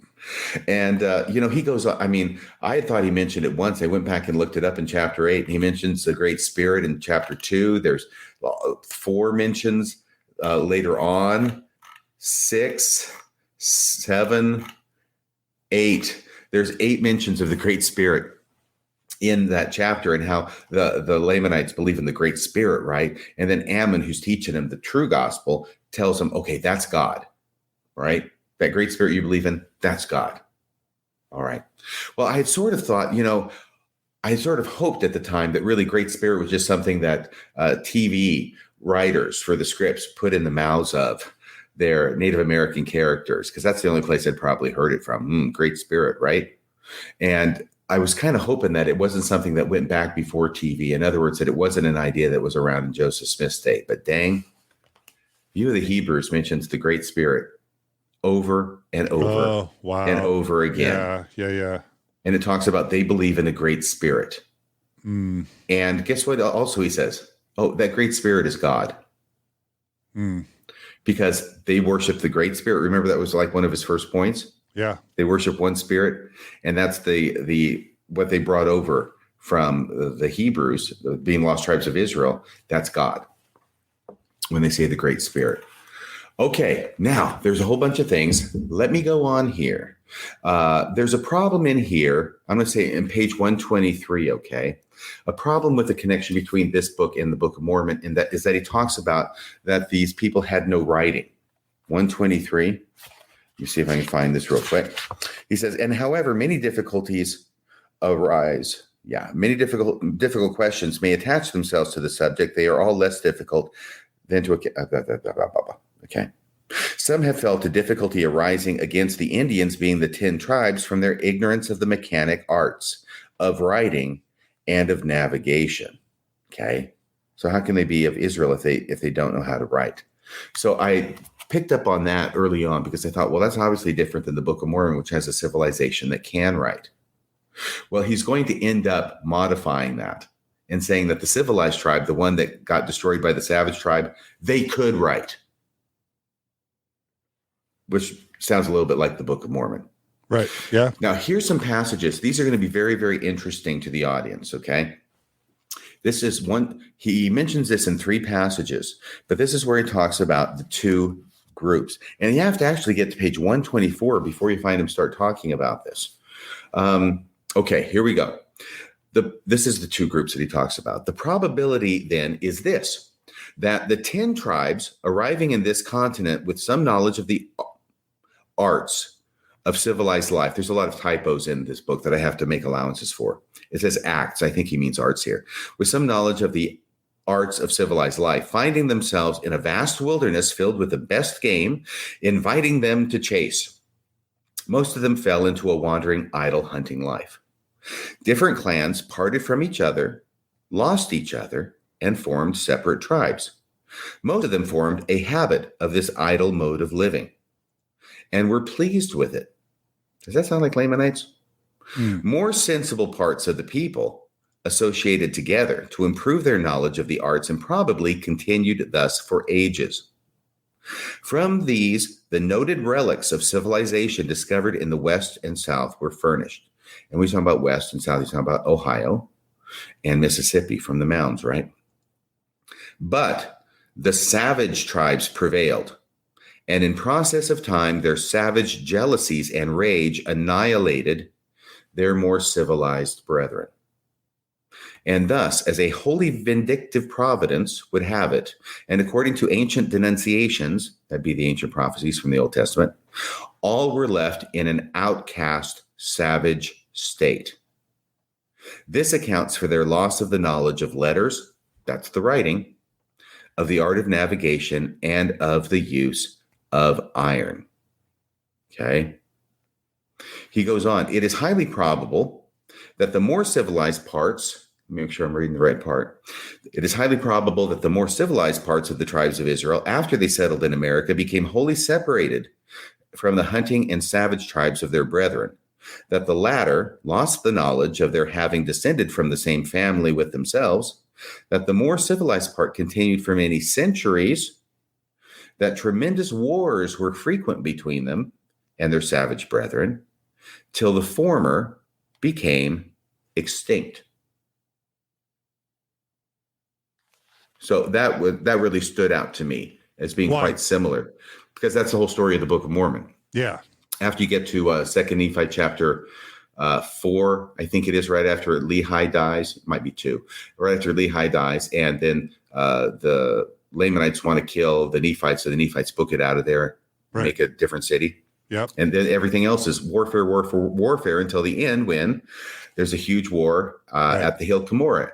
And all the Nephites gather there on the Hill Cumorah because they want the high ground, and they still get killed by the savage ones, the Lamanites, right?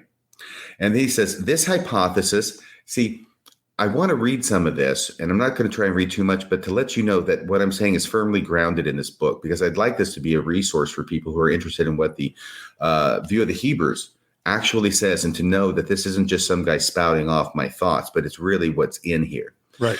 This hypothesis, the one he just said, accounts for the ancient works, forts, mounds, and vast enclosures.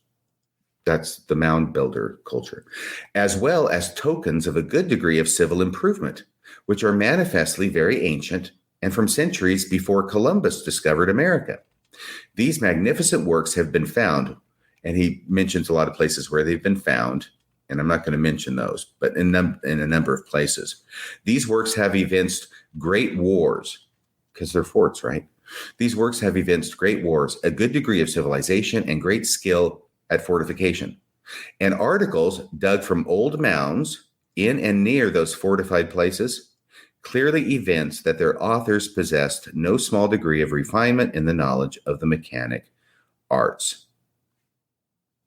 And he goes on, and I'm sorry, this is so fascinating to me, because you could not find a more neat parallel to one of the main themes of the Book of Mormon. These partially civilized people became extinct.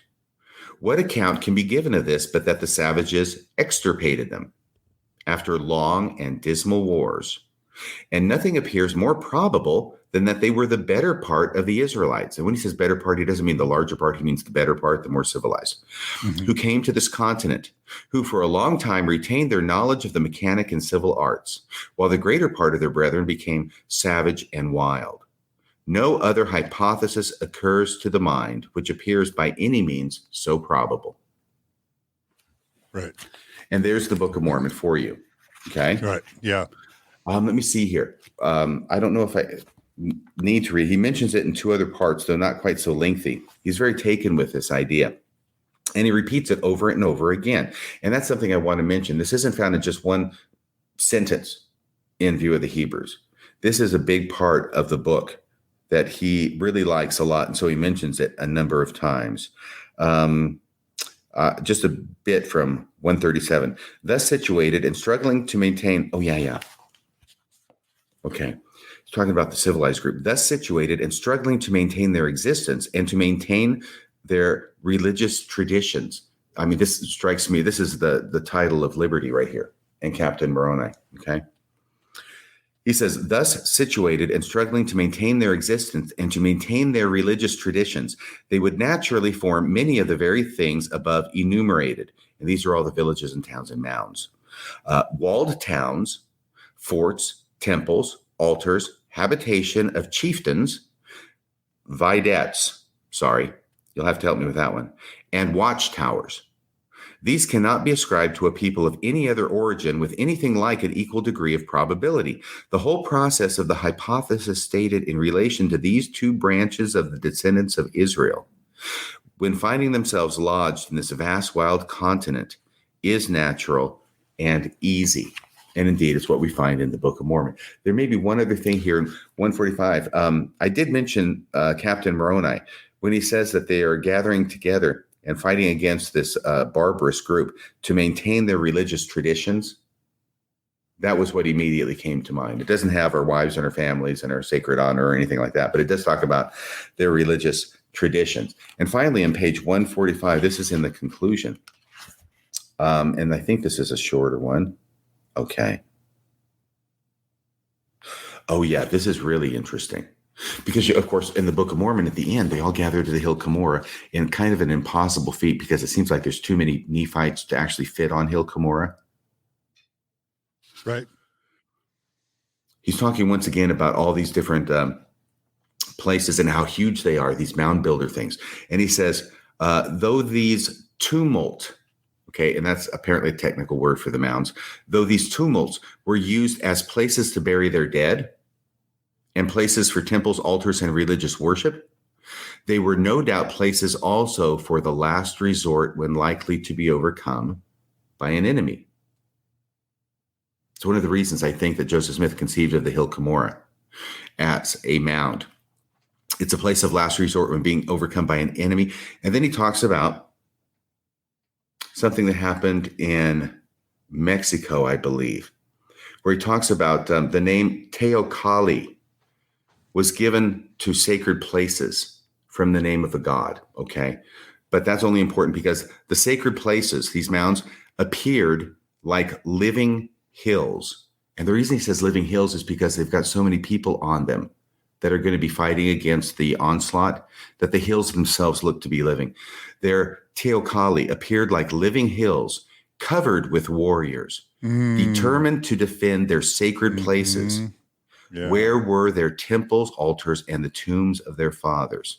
Here they fought with desperation. Yeah. Yeah. And that's why I wanted to read those, because there's different things in each one.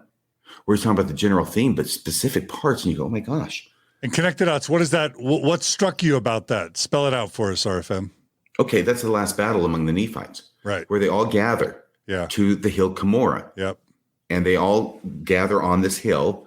And if the Book of Mormon's to be believed, there's so many on there that they probably couldn't even fit. They're like cheek to jowl on the hill Cumorah. Yeah. And there it says they look like living hills covered with warriors, and they're determined to defend their sacred places. And here they fought with desperation. Yeah. So, yeah, I see that as a real connection or similarity between the view of the Hebrews and the Book of Mormon. Yeah, it's all these battles and mounds of bodies from deaths from all the battles. That's all just very similar, right? Right. And that's the whole idea, is that these are not regular hills. These are the mounds they built, which are their sacred places. Right. And so there's all this stuff buried in them, including maybe, I don't know, gold plates. Yeah. Yeah. You know? Yeah. Okay. So let's go really quick through a few things, because those are important things. I only want to touch on, spend any time on things that are important. First off, on page 130, he talks about pyramids.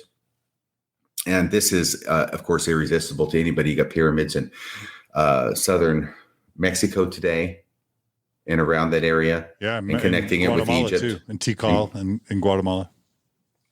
You see those, and everybody has to make the connection with Egypt, right? Right. But of course, the connection he makes is that the Hebrew children were slaves in Egypt and doubtless must have worked on the pyramids and therefore knew how to build pyramids. And so when they got over here, what did they do? Well, they built pyramids, right? So this is another connection for him. There is also a mention. Now, this is just a passing mention, okay? So I don't want to make too much of this, but there is a mention in this book about a tribe going from a monarchy to a republican form of government. Okay, and that's page 131 and 132. Yep, that's a parallel. Why do you think that's a parallel? Well, I mean, in the Book of Mormon. I mean, there's the talk about moving from the king to the judges, right? Right, exactly. Yeah. And it says judges, but it's described as a republican form of government in terms that sound eerily, I don't know, early American. So here it is. Our author proceeds. Once again, he's quoting from somebody. That's what he's doing all over the place, quoting from other people's writings. But the Mexican small colonies, and when he says Mexican, he's not talking about, he's talking about the ancient inhabitants of these small colonies in Mexico.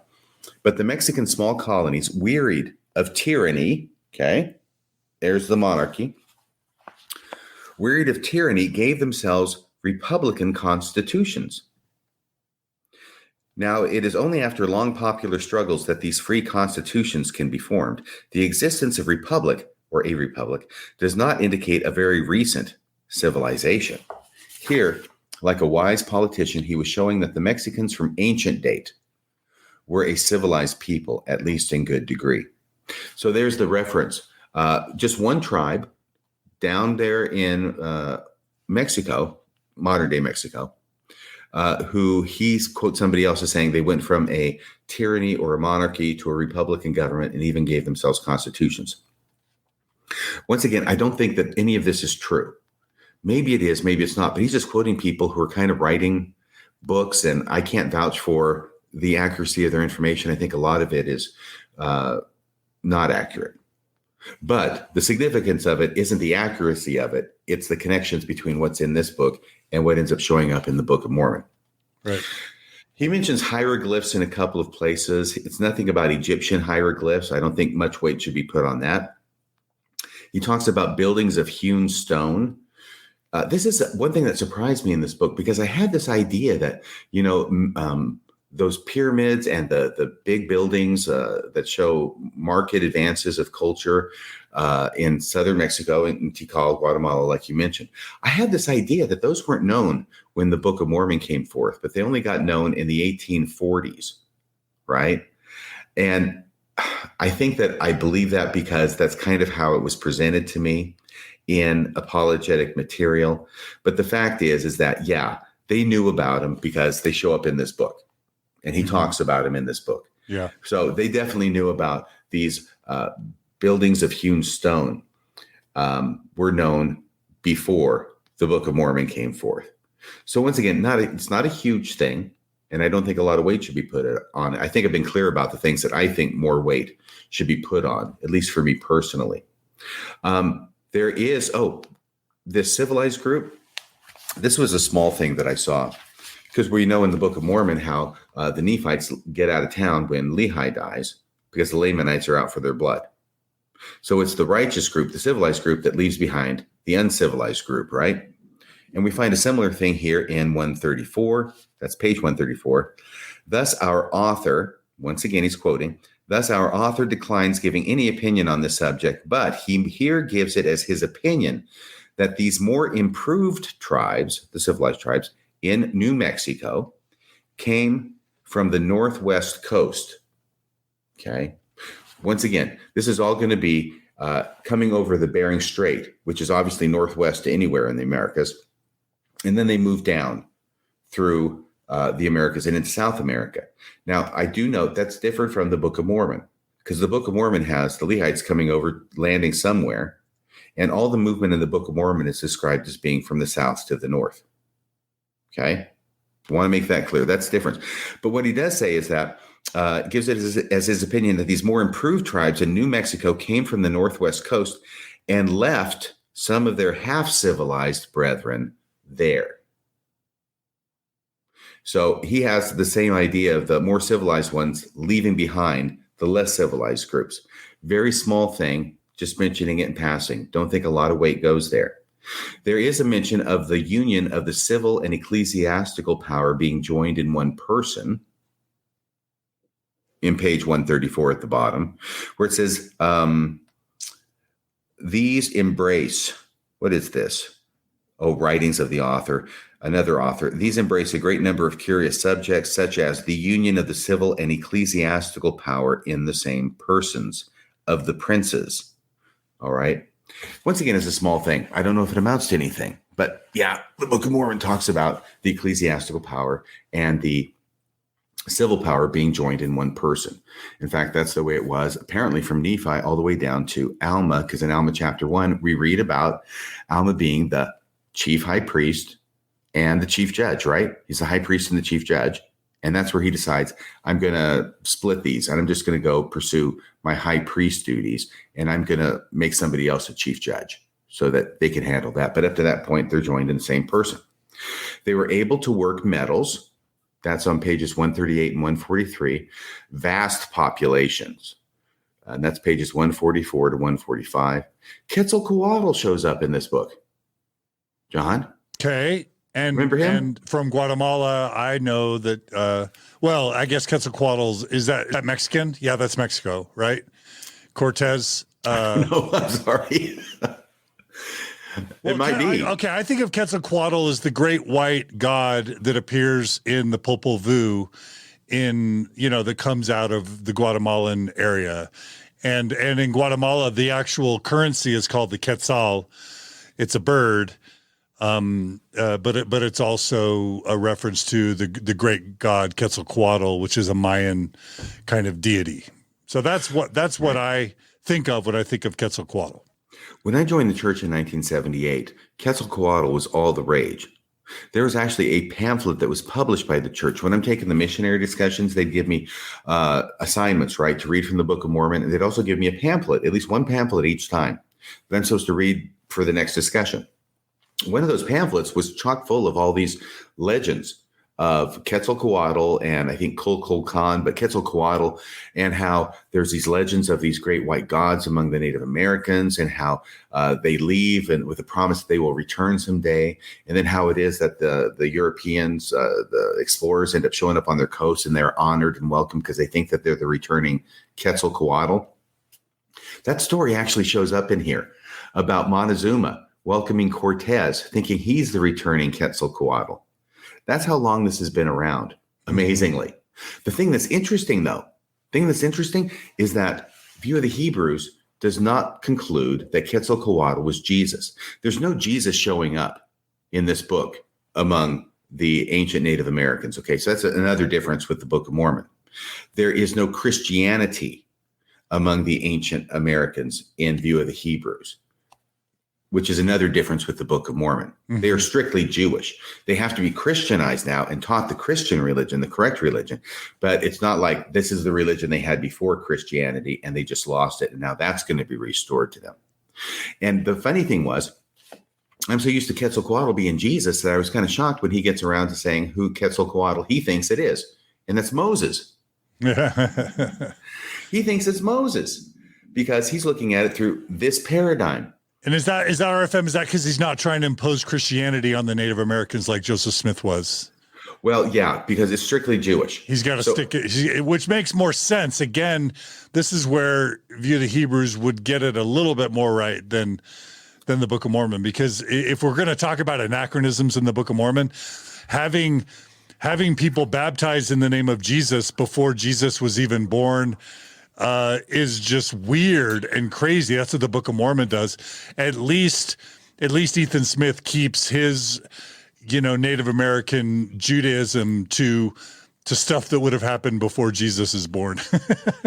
Right. But on the other hand, Jesus fits better because Quetzalcoatl leaves and is going to return, right? So that's better than Moses because Moses is never there in Ethan Smith's book. He's never there physically. So, because of course he lived long before the 10 tribes of Israel get lost. So he has to make him into a memory of Moses.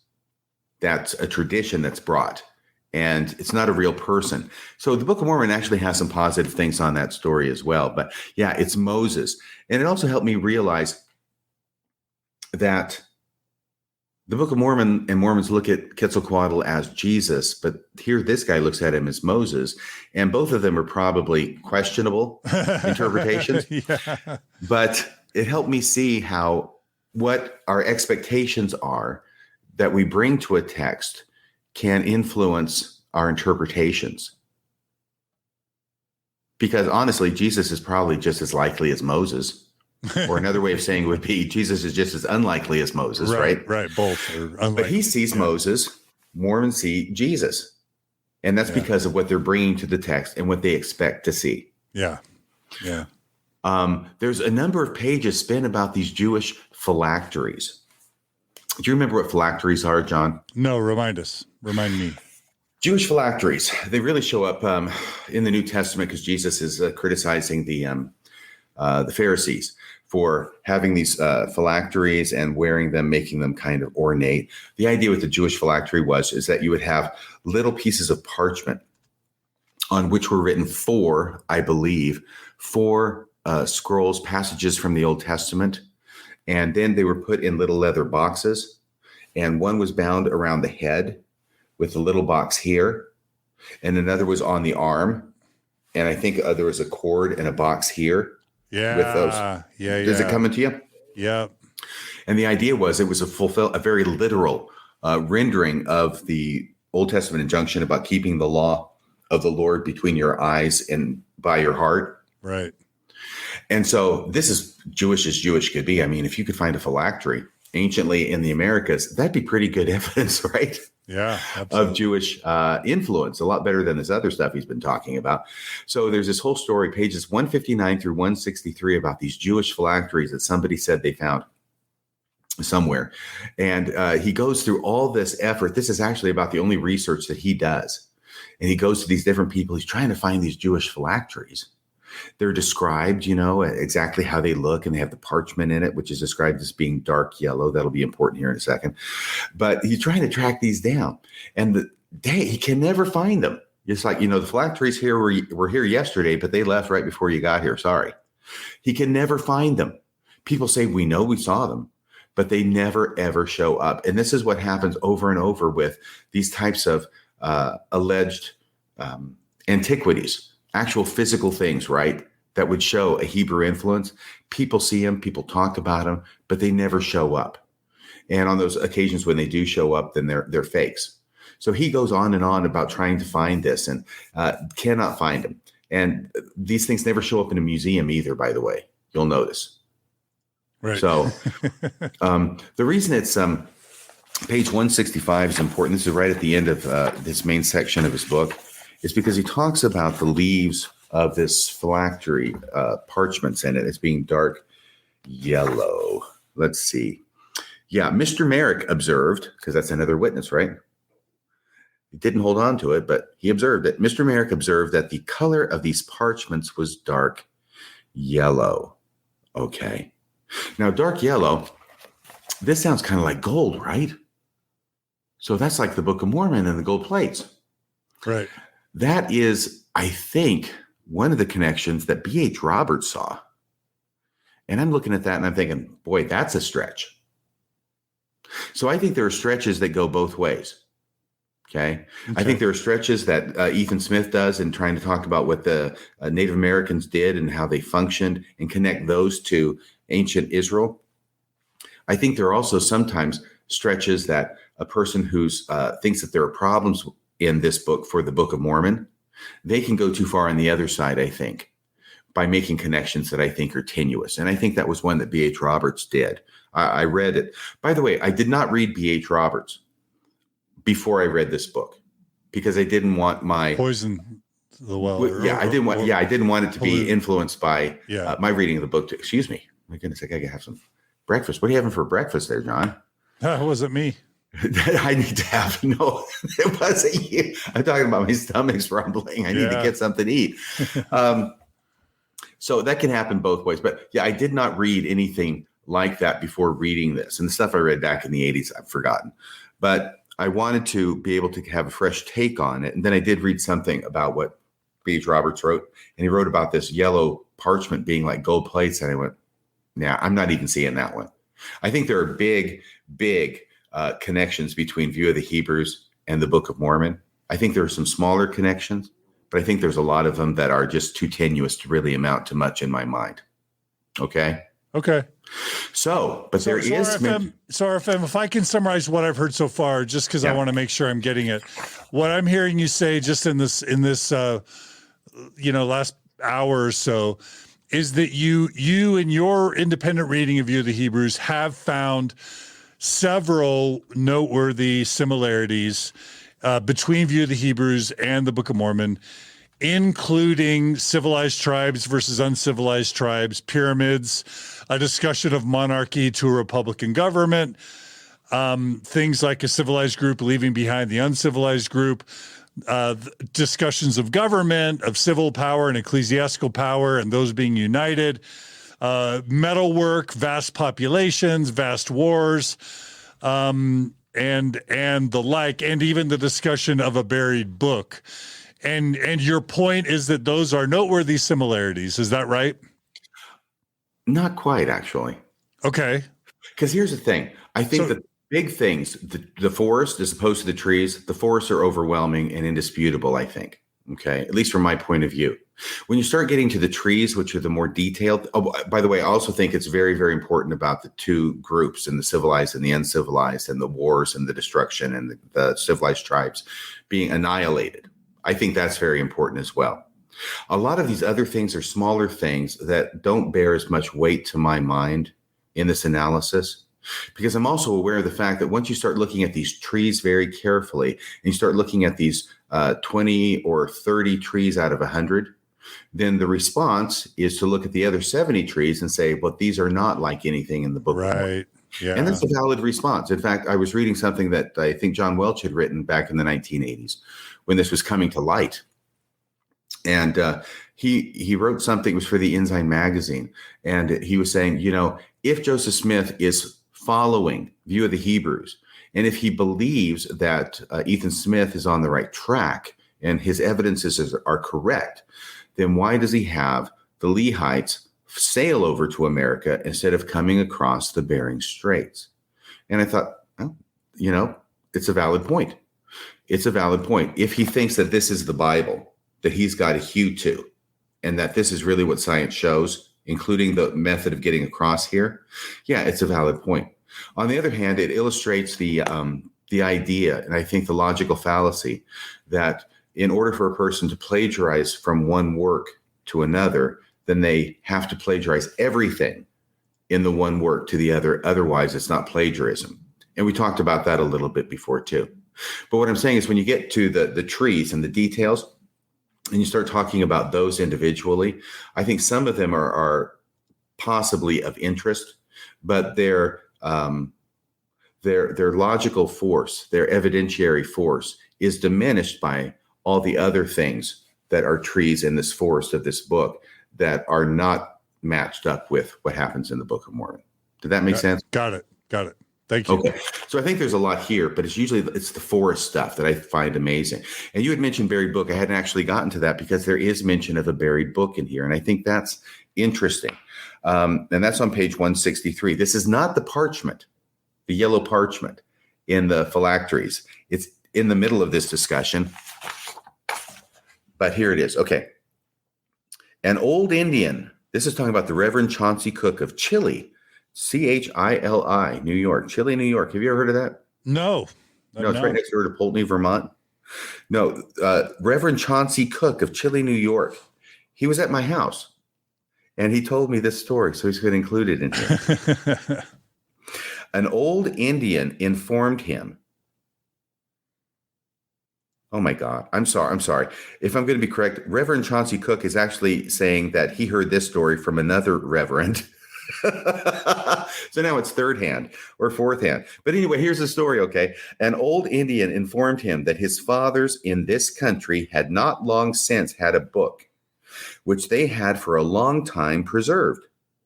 But having lost the knowledge of reading it, they concluded it would be of no further use to them, and they buried it with an Indian chief. The minister spoke to Mr. Cook of this information of Dr. West as a matter of fact. So they had a book that they buried, and they buried it because they lost the knowledge of how to read it, and they buried it with an Indian chief. So this is a classic instance. If you look at a book that's buried and you think about the Book of Mormon, well, that seems pretty suggestive, doesn't it? But then if you want to make focus on the dissimilarities to show there's no connection, then you talk about it being buried because, not because it's sacred to come forth in the last days, but because they forgot how to read, right? So if the Book of Mormon narrative, it would be the Lamanites burying this book because they're the ones who forgot how to read, not Moroni burying it. And also that they buried it with an Indian chief. Well, there's no Indian chief's skeleton that I know of that's mentioned being buried with the Book of Mormon. So you can see how this game is played. And it's up to the individual as to what it is that they think is more significant, whether it's the burying of a book or whether it's the details surrounding the burying of the book that are not replicated in the story of the Book of Mormon, whereas the burying of the book itself is. Mm-hmm. Okay. We're getting close. We're getting close. So I got the buried book. Oh, now we get to chapter 4. So that's all this evidence is, right? I want to mention chapter 4 because this is about Isaiah, where he quotes Isaiah heavily relative to the restoration of the lost 10 tribes of Israel. The chapter he quotes of Isaiah there is chapter 18. I mentioned how we quoted it before, verse by verse with commentary interspersed. That's not in the Book of Mormon. It believes that the people of the United States of America are the subjects of this address. In other words, he's quoting Isaiah chapter 18 and saying that the people of the United States are the ones that Isaiah was writing to. All right? Okay. It doesn't sound like Moroni saying, I see you and I know your day and I'm writing to you. Mm-hmm. Once again, that's tenuous, okay? But it's interesting. But Isaiah is useful. I mentioned this before because so many prophecies are contained therein about scattering and gathering of Israel. Same with the Book of Mormon, by the way. The millennium is going to come soon because the gathering is happening right now, and we're going to be part of it by preaching Christianity to the Native Americans. And this is another thing I found interesting because there's that expression, the Isles of the Sea, which sticks out to me in the Book of Mormon. And I think the reason why it does it stick out to you, John, the Isles of the Sea, where the Book of Mormon it quotes Isaiah, and then it talks about, I think it's Jacob, we are on an isle of the sea. And Isaiah, in talking about this, Israel being scattered even to the Isles of the Sea, he's talking about us. Do you remember that part? Sure. Yeah. Okay, good. Because I wrote it down, but I think everybody remembers. I think it's Jacob chapter 10. It's actually, I got it right here. It's chapter 8. And I'm not going to go deep into that. If you want to go to 2 Nephi chapter 8 and read what Jacob has to say about it there. Oh, no, it is 10. It's right here. For the Lord has made the sea our path, and we are upon an isle of the sea. Right. Well, that's from Isaiah. And this is quoted here. And this is probably why it sticks out to me, because it's such an interesting usage in the Book of Mormon, talking about America being an isle of the sea, because we wouldn't usually think of North and South America as being an island, right? But that's what he considers it here. He says, he quotes, hear the word of the Lord, O ye nations, and declare it in the isles afar off, and say, he that scattered Israel will gather him and keep him as the shepherd doth his flock. And he says, isles afar off. By the way, on the facing page 171, he'll also quote, and the places from which they are recovered are noted, among which are the isles of the sea, or lands away over the sea and the four corners of the earth. Okay, so he is quoting from Isaiah. The same one that's quoted in the Book of Mormon, as well as an additional one. But he says this, isles in the Hebrew language signify any lands ever so extensive away over great waters. Where can those isles afar off? So it doesn't have to be an actual island. It's just something across great waters. Where can these isles afar off, these coasts of the earth, here addressed by God in relation to the restoration of his outcast yet beloved Ephraim? Ephraim is another name for Israel. Where can they be so naturally found as in America? So I thought that was interesting, that the quotation from Isaiah about isles of the sea is applied to the scattering of Israel to America, just the same way as it is in the Book of Mormon. Okay. He puts a lot of stock in Isaiah 173 through 175. It reminded me of the Book of Mormon talking about great are the words of Isaiah. Yep. Page 178, he talks about an ensign to the nations. Sounds familiar. It's a reference to Isaiah, right? Oh, I thought this was kind of interesting too, because there was this passage in the Book of Mormon that where it talks about the Gentiles, a Bible. We've got a Bible. We don't need any more stinking Bible. Do you remember that passage from seminary? Yeah, that was one of the seminary scriptures. Yeah, and one of the things I liked about it was it says, the Gentiles, they've got a Bible, but what do they thank the Jews for the Bible? because the Jews are the ones who put the Bible together and preserved it, right? It says, what thank they the Jews for the Bible, which they received from them? Yea, what do the Gentiles mean? Do they remember the travails and the labors and the pains of the Jews and their diligence unto me in bringing forth salvation unto the Gentiles? And there's a similar thing that reminded me of when I was reading page 183, and we're getting really close to the end of this book now. Let's see if I can find it. Look at the origin of those degraded natives of your continent. Here he's addressing his fellow American citizens and trying to encourage them to preach Christianity to the American Indians. Excuse me for a second, I have to cough. There we go. So look at the origin of those degraded natives of your continent and fly to their relief. Send them the heralds of salvation. This is also very similar to the Book of Mormon about the kings and queens being your nursing mothers and fathers and putting them on your shoulders, right? Again, an allusion to Isaiah. Send them the heralds of salvation. Send them the word, the bread of life. You received that book from the seed of Abraham, the Bible, right? All your volume of salvation was written by the sons of Jacob. And by them, it was transferred from Jerusalem to the lost heathen world and to you. Otherwise, you had now been heathen and eternally undone. Remember then your debt of gratitude to God's ancient people for the word of life. Restore it to them and thus double your own rich inheritance in its blessing. So that's what reminded me of the Book of Mormon saying, what do the Gentiles, do they thank the Jews for their travails and their labors and their pains in bringing forth the Bible unto them? Okay, so conclusion. Oh, this is his conclusion. There's not much there in his conclusion. He really recapitulates everything that he said before. The idea of the olive tree in Jacob 5 is hinted at maybe, and that's pages 187 through 188. Now, we know that the olive tree idea is mentioned in Romans, and I think it's also mentioned in Isaiah briefly. But it's interesting because that whole huge parable is the longest chapter in the Book of Mormon, right? Jacob chapter 5, the parable of the olive tree. You've made it through that before, John? Oh, yeah, of course. Read it a lot on my mission. Right. And all of that is about the scattering and the gathering of Israel. That's what the whole thing's about, right? I think so, yeah. It is. Yeah. Take my word for that one. But he does say here in his conclusion, upon their turning him off with hypocrisy and willful. Okay. And it says that when the Israelites turned from God with hypocrisy and will worship, they're worshiping their own will and rejecting the Savior. Okay. Maybe this is the Jews after Jesus came. Anyway, the denunciation, cut it down, why cumbereth it the ground, was fulfilled with unprecedented decision.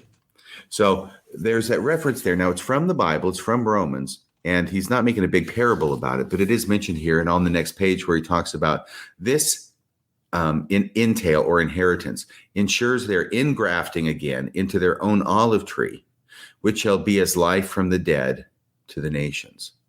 So he's quoting from Romans 11:28, but it's the same idea that comes out in Jacob 5. It's just Jacob 5 is a lot more elaborated as far as a parable goes.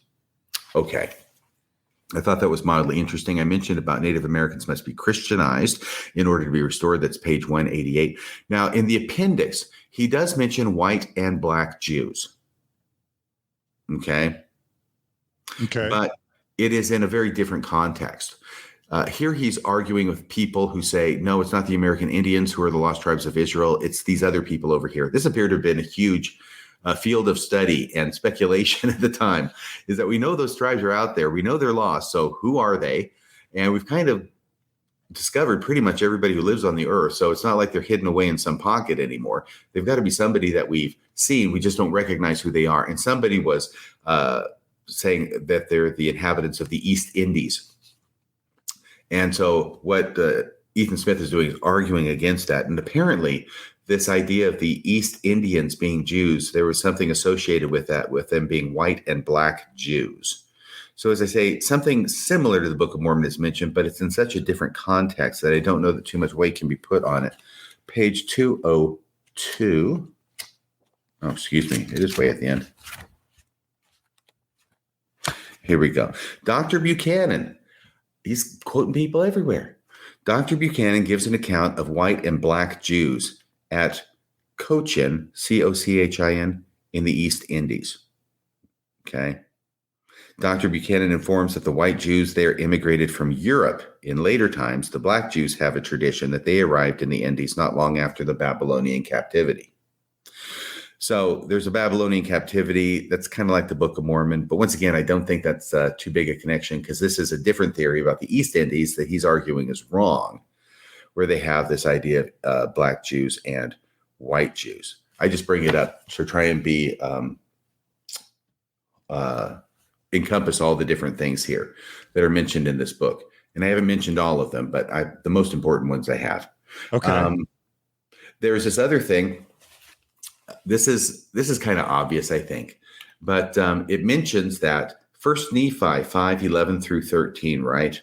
That we know that they had the brass plates with them, and we know what was on the brass plates because it says that what was on the brass plates. It says that they have the writings of all the prophets down to the time of Jeremiah, right?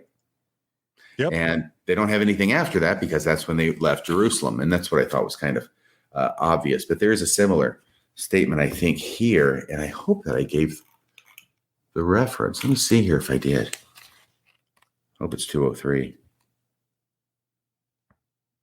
In view of the Hebrews, you're saying?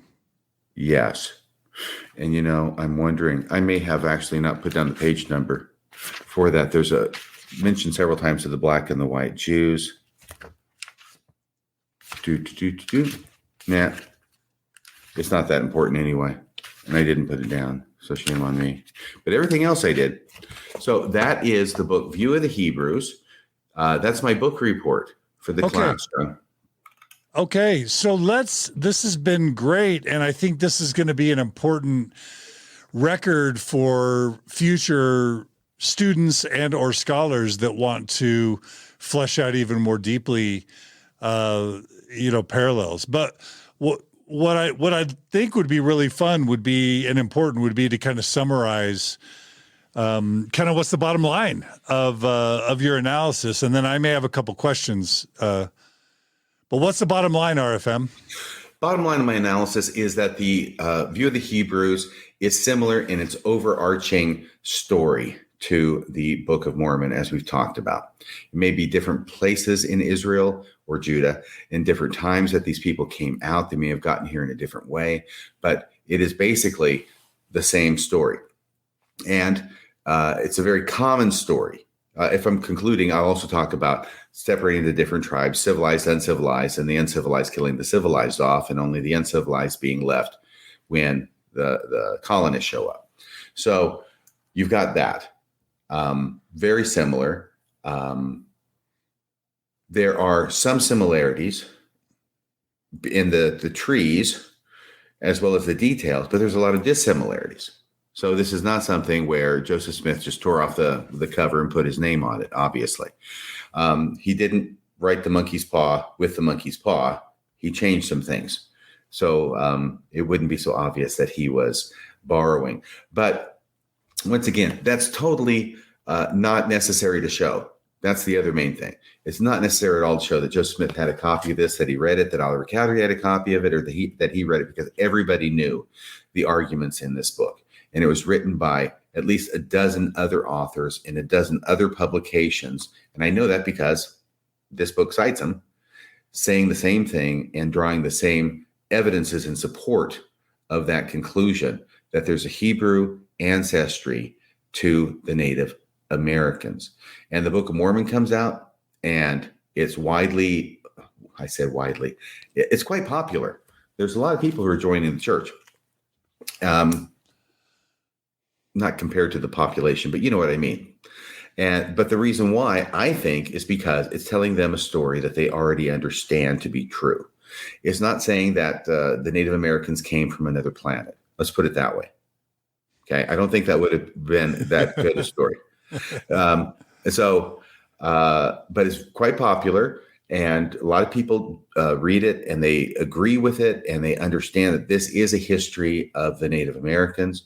And then what happens after that is fascinating to me, that 100 years goes by And 200 years goes by, and science has moved on.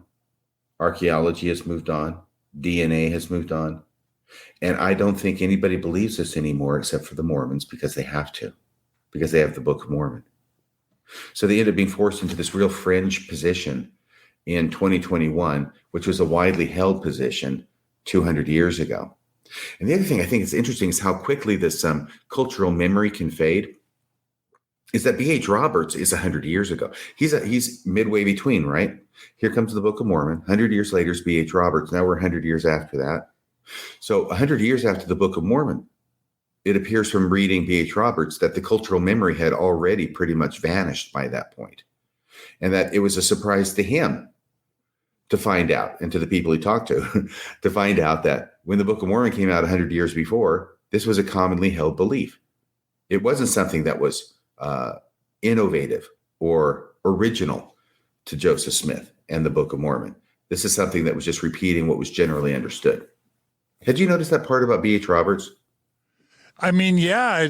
Obviously, I think he was as surprised as any of us to learn about these details, and I don't know how much they were studied before him. There may have been some analysis of this in the mid 1800s, but yeah, I think it clearly took. If this is what you're asking, I think it clearly took B.H. Roberts by surprise. And in my opinion, and in the opinion of Shannon Caldwell Montez and others, it's this type of analysis that led B.H. Roberts by the end of his life to express doubt about the historicity of the Book of Mormon. Right.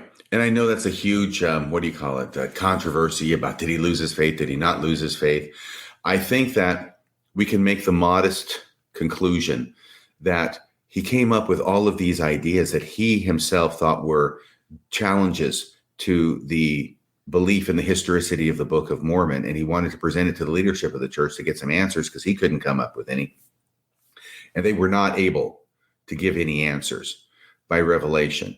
And I think that whether he lost his faith or whether it remained equally as strong, I think there's probably a happy middle ground in there somewhere, that it's hard to expect that a person in B.H. Roberts' position, saying what he said about the strength of these evidences and doing what he did with them, would not have your faith impacted to some degree by his story that he did in his life, coming up with these evidences, finding them significant enough that they needed answers for the rising generation, and then not getting any answers from the leaders of the church.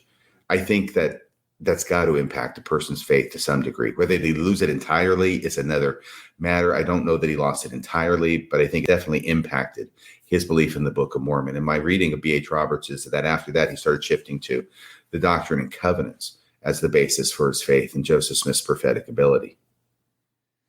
And to me, what's also significant is that the Mormon Church, number one, sends B.H. Roberts on a mission to get him kind of out of Utah, after the secret Mormon meetings of 1922. But also that they do their best to wipe B.H. Roberts. I mean, this isn't absolute, but you get a sense that the church does its best to kind of downplay B.H. Roberts whenever it can, and try to wipe B.H. Roberts as much as possible from the memory of the Mormon people, to the point that I think it was, I don't know if it was Truman or Brigham Madsen, but somebody writes a biography of B.H. Roberts in the 60s, kind of 70s timeframe. I believe it's the 60s. And the church literally says, we don't want this published. And so the biography gets sat on until the 80s, when these B.H. Roberts manuscripts that had been hidden suddenly resurface. And so the church is like, crap, we got to get a biography out on B.H. Roberts to try and save the faith of the membership. And so, of course, this biography gets released maybe decades after it was written. But for me, what's most important in all of this is just how the Mormon Church has, for over 100 years, Mormon Church leaders have intentionally misrepresented or hidden or skewed to its membership the important historical context and facts that should be presented if the church wants to present an honest, fair, and reasonable history to its membership. Would you agree or not agree with that, RFM? Well, I would agree. I do find myself understanding, if not agreeing with the way the church does things, because their whole goal is to get people into the celestial kingdom. Some would argue that they're more interested in having tithe payers. I don't know that I can determine that, but they certainly want people to get to the celestial kingdom. You got to pay tithing, go to the temple to do it. And their whole raison d'etre is to do that. So therefore, they are going to give information out that is most likely to accomplish that goal. And that means to give a dominant, whitewashed, sanitized, very faith-promoting history to the members of the church, regardless of what the history actually was, and try and keep the members of the church from finding out about that darker side of the history, because they want them to go all the way. They're doing it only for their very best interests, and what they don't know won't hurt them. And they'll probably be glad when they're in the celestial kingdom singing God's praises that they were misinformed. Yeah. And for me, what I would have wanted from the Mormon church, number one, growing up in the 80s, going to early morning seminary as a product of the church education system, what I would have wanted from the Mormon church, what I would have expected from an organization that is trying to maintain the highest levels of integrity would have been, number one, not for the church to be anti-science, not for the church to be anti-evolution, not for the church to be teaching a 6,000-year-old earth, a literal global flood, not to be setting the context in my brain as an impressionable youth that science is bad and that scientists are to be distrusted, that evolution is bad, that the earth is 6,000 years old, because that is an important context that misled me for at least a few decades. And then what I would have expected the church to do is not to sort of teach me as a kid or as an investigator, oh, isn't it a miracle? None of us really knew where the Native Americans came from. But lo and behold, on one spring morning, Joseph Smith got a visitation from God and Jesus. And later he was told that an angel Moroni would come and tell him about the origins of the Native Americans. And lo and behold, this miraculous Book of Mormon would have just emerged out of the dust to tell us all in a miraculous way where Native Americans came from. And it turns out that they came from, this small family of Jews that escaped Jerusalem with Lehi and Nephi around 600 BC. And they traveled to America through boat and write about their histories. And that's why we have the Book of Mormon today, because they wrote on plates that were preserved. And then Joseph Smith sort of, presented them. What would have been a more honest representation, and what I hope the church starts teaching, is something more along the lines of, hey, you know what? In the early 1800s, everybody was wondering, where did these Native Americans come from? And there are these mound builder myths that sprung up that tried to explain the origins of the Native Americans. And because everybody in the early 1800s in New England were fascinated with the Bible, and they were fascinated with where the 12 tribes of Israel, they made this natural connection that most likely these Native Americans were somehow connected to the lost tribes of Israel, and that there are at least 10 different books prior to the Book of Mormon that make claims about the origins of these Native Americans, tying them to Israelites.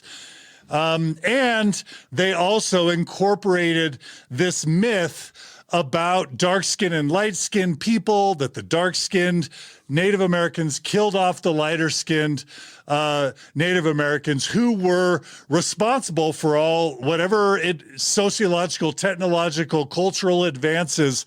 It was the light-skinned ones that were responsible, and the dark-skinned were the savages, which is a super racist myth. Well, there were at least 10 or 12 different books, lots of articles written prior to Joseph Smith. And when Joseph Smith produced the Book of Mormon, it was just one of many of these books that emerged along with the View of the Hebrews, that of course was a book that was written in the same hometown as Oliver Cowdery, who then ends up being miraculously a scribe for Joseph Smith when he produces the Book of Mormon.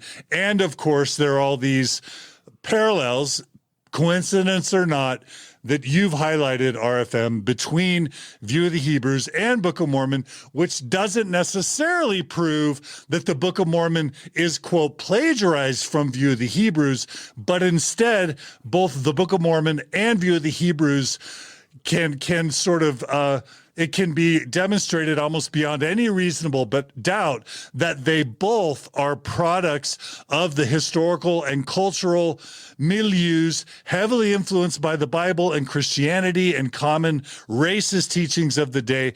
Both of those books were heavily influenced and outgrowths of the early 1800s kind of folklore culture that was swimming all around New England, New York, and Vermont during Joseph Smith's day. That would be, in my mind, a more honest and fair narrative, that the Book of Mormon isn't this miraculous, exceptional sort of outgrowth, miracle of a production of Joseph Smith, but the Book of Mormon is just one of 10 or more attempts at doing Bible fan fiction to explain the Native Americans. That would be more honest for me of an account to tell the members. Yeah, but you're not getting many people to the celestial kingdom that way, John. See, that's the problem with your whole idea. No, I hear what you're saying. Absolutely. I think you did a great job synopsizing this entire show with that. You did a much better job than I did. I did want to make a couple of comments, though. They're just ancillary. We can't forget the Jaredites. The Jaredites go from the Tower of Babel. They're not the lost tribes of Israel, but they do follow a much more similar path to what's described in the View of the Hebrews, going northeast and over bodies of water until they get to the great ocean, and then they sail across it in their barges that they constructed. So that's one thing. Another thing is about these mounds, because lots of people are digging stuff out of mounds, and it intersects with LDS history in a number of places. By the way, Joseph Smith even quoted from View of the Hebrews as evidence for the Book of Mormon in 1842, I believe it was, in the Times and Seasons periodical, the newspaper in Nauvoo. Right. So, yeah, he was aware of it, but we can prove he was aware of it, but like 13 years after the Book of Mormon was dictated, which is a bit late. But yeah, Zelph. Remember Zelph? Yeah, remember Zelph. Absolutely. He's a skeleton. Yeah. I think he had like a arrowhead stuck in his hip or leg or something like that. Yep. And that's Zion's camp. That's 1834, I believe, but it's 34, 35. I think it's 34, somewhere in heading from Ohio down to Missouri. And they come across, some mounds. So what are good Mormons who are on their way to warfare with the government of Missouri to take back the land of Missouri, the land of Zion? What do? Well, they start digging around. They find a skeleton in this mound because it was buried there. It was a burial mound, at least as part of it. And of course, Joseph Smith identifies the skeleton, but that's not the important part for purposes of this story. William Fugate, when he decides he wants to bury something that's going to be found, the Kinderhook plates, what does he do with it? First, he makes them, right? Then he buries them. And where does he bury them? He buries them in a mound. Then he has a friend find them. And then there's the rest of that story. But these are just some of the interesting places in LDS history where the mounds intersect, and we actually see them talked about. So those are the only other two comments that I had there. Let me ask you this, RFM. In your conclusion, do you think it's likely that a View of the Hebrews influenced Joseph Smith and or Oliver Cowdery in the Book of Mormon, or that just they're two independent but productions of Bible fan fiction that have, common influences higher up the kind of chronological food chain? Do you know what I'm saying? In the end of the day, is View of the Hebrew influencing the Book of Mormon in your view, Or are they just both being influenced by the broader cultural understandings in New England during that time period? I think it's a commonality. They're both coming forth from the same overwhelming belief among people that about the Native Americans. That's what I think. I think it's certainly an easier position to defend, to talk about a common influence, because we've been able to demonstrate this overwhelming influence from the vast number of books that were written on the same subject by very educated people, by very influential people, by very smart people, well-placed people that, you would look to and think, well, my gosh, yeah, there's must be something to this. And look at all the evidences that they're talking about. This makes sense. And so I think it's a common cultural thing that, like I said, it's hard to imagine anybody not being aware of this controversy going on, and many of the people believing it to be correct about the Native Americans and the Israelites. And so therefore, the Book of Mormon is not a surprise. It is the actual most obvious book that would be produced in this time period. I'm hearing an echo now of me. Let me see. Tell me is the echo gone now? Let me see. Hey, it is. Okay. Yeah. So I think that when you bind yourself to trying to say, no, Joseph Smith, through Oliver Cowdery, excuse me. Yeah. View of the Hebrews, right? Then you bind yourself to an argument that has some positive things to it, like the forest and the trees. We talked about the forest is good. The trees, there's some here, some there. And some of the ones that are here are not that, persuasive. But that's a harder argument to make than the fact that the View of the Hebrews, by its own terms, is representative of a number of books that are talking about a very popular theory. And the Book of Mormon is replicating that theory within a book that presents itself as a history of those people themselves, not a history about them, but a history of them that they wrote and then buried and then was found in a mound. I'm going to start calling it the Mound Cumorah, not the Hill Cumorah. So RFM, I just want to restate and make sure I heard. Did I hear you say that you don't think the View of the Hebrews book had much influence on Joseph Smith and or Oliver Cowdery in the production of the Book of Mormon? Is that what I heard you say? What I'm saying, and thank you for asking for the clarification. What I'm saying is that proving that is difficult. Now, it's certainly possible. It had some direct influence. It's difficult to prove that. And therefore, in order to keep yourself from being mired in this argument about whether View of the Hebrews had this direct influence, it's not necessary to go there. You don't have to get mired in an argument about something that ends up being inconsequential, because whether it's View of the Hebrews or all these other books that are written, everybody knew about this. Most of them, I'm going to say most. I should say many people believed it. And the Book of Mormon is just an outgrowth of what it is. That was a very largely held opinion at the time of the derivation of the American Indians. Got it. And so when apologists try and say, look at all the dissimilarities between the two books, look at all the things in View of the Hebrews that aren't mentioned in the Book of Mormon, look at all the things that are mentioned in the Book of Mormon that aren't mentioned in View of the Hebrews, that's a huge straw man. It's a huge red herring, because nobody ever who's competent and credible has ever claimed that there was word for word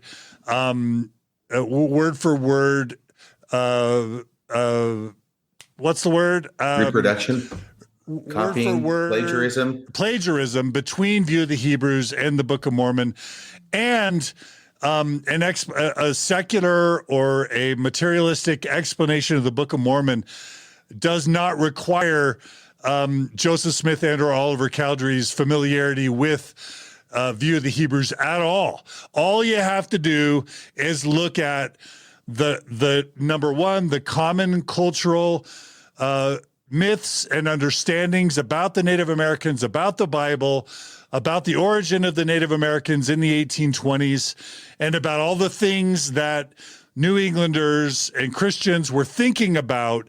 All you have to do is look at that, and all the other multiple books trying to explain the Native Americans before and after the Book of Mormon and View of the Hebrews come out, to realize that what you would expect if you were, trying to be a prophet in, 1822, if you were going to be a prophet in 1822 and you were just looking at all the evidence around you, you would say, I bet over the next few years, a bunch of books are going to come out trying to explain the origin of the Native Americans, tying it to the Bible and tying it to the lost tribes of Israel, and maybe even trying to incorporate some Christianity. If you were an astute observer of the culture in 1822, you would probably predict a bunch of books just like View of the Hebrews and the Book of Mormon, because that would be similar to in the 2000s predicting that there would be a lot of true murder mysteries showing up on true crime podcasts and TV shows emerging on cable television and on podcasts, because you just realize that by the 2000s or 2010s, a lot of people are going to be fascinated with true crime. It's in my mind, that's kind of what we're talking about here. Okay. I was paying attention. I think you make a lot of good points. I think that the way I'd put it is the Book of Mormon, contrary to the apologetic argument that I think Jim Bennett mentioned, that the Book of Mormon does not describe Native Americans the way you would expect Joseph Smith to have described them. It describes Native Americans exactly the way that you would expect Joseph Smith to describe them. Absolutely. Okay, RFM, we have a 5-minute clip of the Saints Unscripted podcast YouTube channel giving kind of their arguments for why the Book of Mormon wasn't plagiarized from View of the Hebrews. Do you have time to kind of have us play this and have you respond to it? Whatever happened to those guys? I mean, they're going gangbusters at the end of last year, and then they fell off a cliff or something.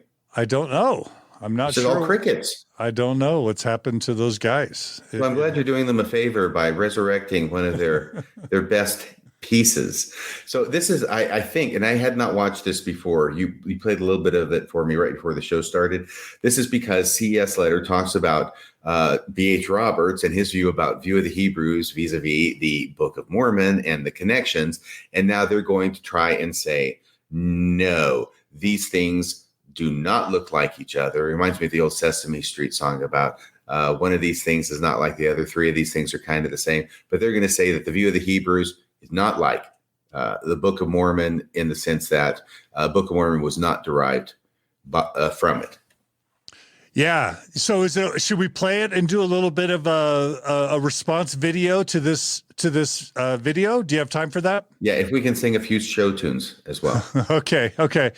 And what I'll do, because I don't want you to get that echo again, only don't try and speak while the video's running. I'll pause the video, bring it to us, and just stop me at any point that something, a fallacious argument is advanced, a bad argument, some type of distortion or misperception. You just stop me and we'll go back and forth. Is that okay? How will I stop you without speaking? You can just say stop, but just know that before you really start talking, we'll want to mute the screen so that you don't get that echo. Is that okay? Okay. And so to begin, RFM, I think we need to begin just by this title. The title is, quote, "Is the Book of Mormon plagiarized from View of the Hebrews?" So right. What is your reaction just to the title itself? Straw man. Why? Because I'm not arguing, and I don't think anybody that I know of is arguing that it's plagiarized. Right. Because plagiarized has all this connotations in it, right? And that's what I was talking about for the last 15 minutes. You don't have to go there. You don't have to get down into this argument. There's obviously an influence of the culture on the Book of Mormon. It's exactly what you would expect. And when you say, was the Book of Mormon plagiarized from the Book of Hebrews? Well, you, of course, cast the issue in such a way as that it's pretty easy to come out on the winning side of that argument. Yeah, if you start with a fallacious argument, with a bad argument, with an argument that no one's making, then of course you're always going to win the argument. The problem is you're not addressing the real problem. And it's a form of deception, whether conscious or unconscious. Framing the question like Jim Bennett did, or like Saints Unscripted did, like Mormon apologists Daniel Peterson, etc., have been doing for decades now. Framing the view of the Hebrews argument as a question of plagiarism is in and of itself a deceptive act, whether it's intentional or unintentional. Can I just say something before you play this? Because I listened to that entire interview you did with Jim Bennett. I lost track of how many times he did this straw man stuff over and over and over and over and over. You could almost set your watch by it. He would immediately take an issue and set up a straw man. And to your credit, by the way, I was keeping track of you. You did a fantastic job of pulling him back. And every time you would do that, you'd say immediately, you say, no, that's not what I'm saying. Okay, this is what I'm saying. Yeah. It's not what you're saying, I'm saying. Yeah. It's what I'm saying. Yeah, that was hard. And I think he was arguing in good faith, but it's something we all need to get skilled about. Logical fallacies, straw men, red herring. Like, we need to all get better educated if we're going to have intelligent, thoughtful conversations around Mormon truth claims. We just need to get really wise to logical fallacies, because apologists make them everywhere. And frankly, we don't want to be guilty of employing logical fallacies either as people who are questioning or criticizing the church. So it's just important that we get literate on logical fallacies. True? Yes, absolutely. Okay, so let's start this video. And again, RFM, just say pause whenever you hear something disturbing or problematic that you want to mention. Is that okay? Sure. Okay, here we go. Pause. Just kidding. Just testing. Okay, here we go.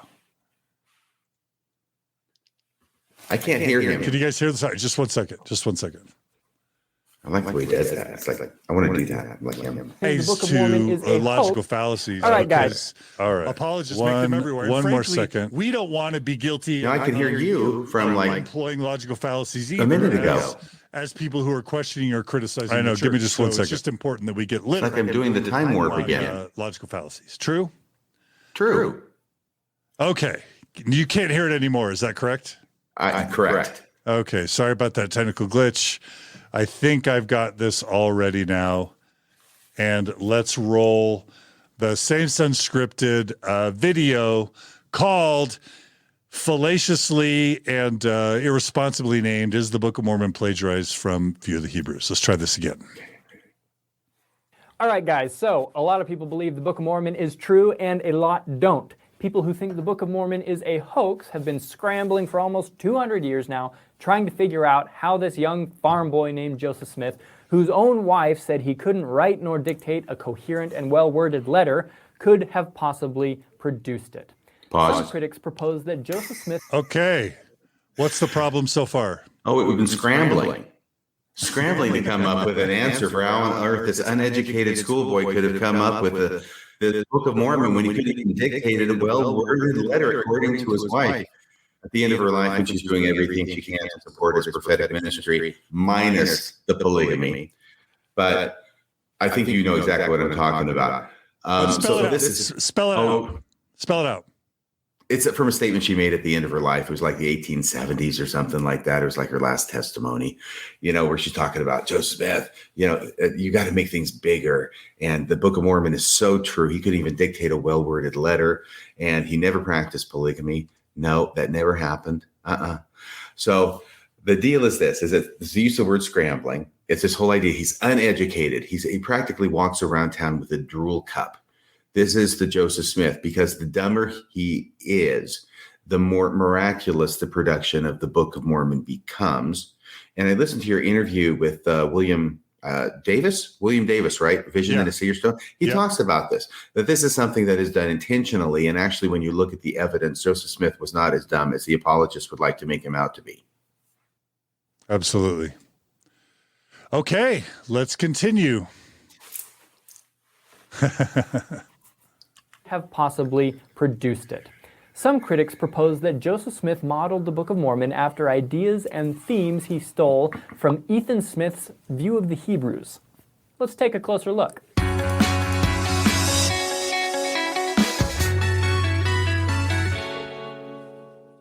Okay, so in 1823, this guy named Ethan Smith, not related to Joseph Smith, published View of the Hebrews. In it, Ethan argues that ancient Israelites traveled from the Middle East to the Americas, and Native Americans are descendants of these Israelite immigrants. This idea was not exclusive or original to Ethan Smith. A lot of people actually believed this back in the day, but the concept sounds familiar to us because a similar idea is expressed in the Book of Mormon. Pause. And when you look at some of this stuff from 30,000. He's going to say, when you look at it from 30,000, what he has done now is he has actually done a good job of setting forth the forest and how similar they are. And so he says, when you look at it from the 30,000 foot view, yeah, these things do look similar. So now what we've got to do is we've got to look at the trees, right? So what he's actually going to do is he's going to illustrate the problem of not being able to see the forest for the trees. He actually can see the forest, but now he's going to ignore the forest and say the trees are what is important, not the forest. Got it. Got it. Okay. Back to the video. All right. Feet, sure, they are indeed similar. But when you actually read View of the Hebrews and the Book of Mormon, you see just how different they actually are. For example, Ethan Smith's Israelites are the lost 10 tribes of Israel that escaped the Assyrian captivity when the northern kingdom of Israel was conquered in 721 BC. They traveled to the Americas on foot through the Bering Strait. The Israelites in the Book of Mormon are from the southern kingdom. They leave Jerusalem just before Babylon conquers around 587 BC. They travel by boat to the Americas. So sure, they're similar, but actually very different. Both books also talk about the destruction of Jerusalem, but View of the Hebrews is referencing the Roman invasion in 70 AD, the Book of Mormon, the Babylonian invasion hundreds of years earlier, both of which actually happened. Ethan Smith's Native Americans bury an ancient book written on yellow. Okay, really quick, RFM. So that argument that the two books are talking about different parts of the 12 tribes of Israel, that they migrated in different ways. Spell it out why that's not a very good argument. I know we've already made it, but just spell it out one more time. I think it's a fine argument in terms of if you want to focus on the dissimilarities, because you've got to do something with this. He's already mentioned that he says this looks really similar. Okay. It does look really, because it does. Even he can't deny it. And he's an apologist. All right. But so now he's got to try and say, okay, but these are different. It might look the same, and it does look the same. But underneath this forest canopy, we've got a few different kinds of trees here. And instead of coming over in 721, they came over in 587. And instead of being from Israel, they came from Judah. And instead of going that way, like the Jaredites did up to the Bering Straits, and then over, like in View of the Hebrews, instead they went and built a boat and made, by all accounts, pretty much impossible technologically at the time, boat that could withstand a voyage across the Pacific Ocean and make it to the Americas that way. So this is where you are going to focus on the trees instead of the forest. He's already said the forest looks really similar, but if you look under this, these are kind of different. And I look at these and I keep saying, yeah, wow, that's completely different. Oh, they came 100 years separate. Oh, that's completely different. Yep. Oh, they got here different ways. Completely different. No similarity between these books whatsoever. Now, I have not watched past this point, and I'm going to be very anxious to hear when he gets to the part in View of the Hebrews that talks about the civilized nation being destroyed by the uncivilized group of the Native Americans. All right, we'll see. We'll see if it meets your expectations. Actually happened. Ethan Smith's Native Americans bury an ancient book written on yellow parchment or leaves because they can't read and had no use for the book. I can't read.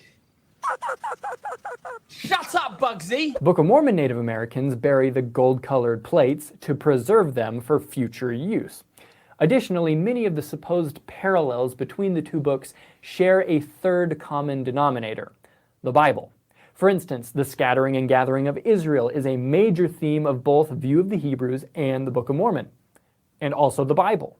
The fact that both Ethan Smith and the Book of Mormon are interested in biblical prophecies and quote them isn't surprising nor concerning. At the end of the day, the claim that Joseph Smith stole ideas from View of the Hebrews suffers greatly from the false equivalence fallacy.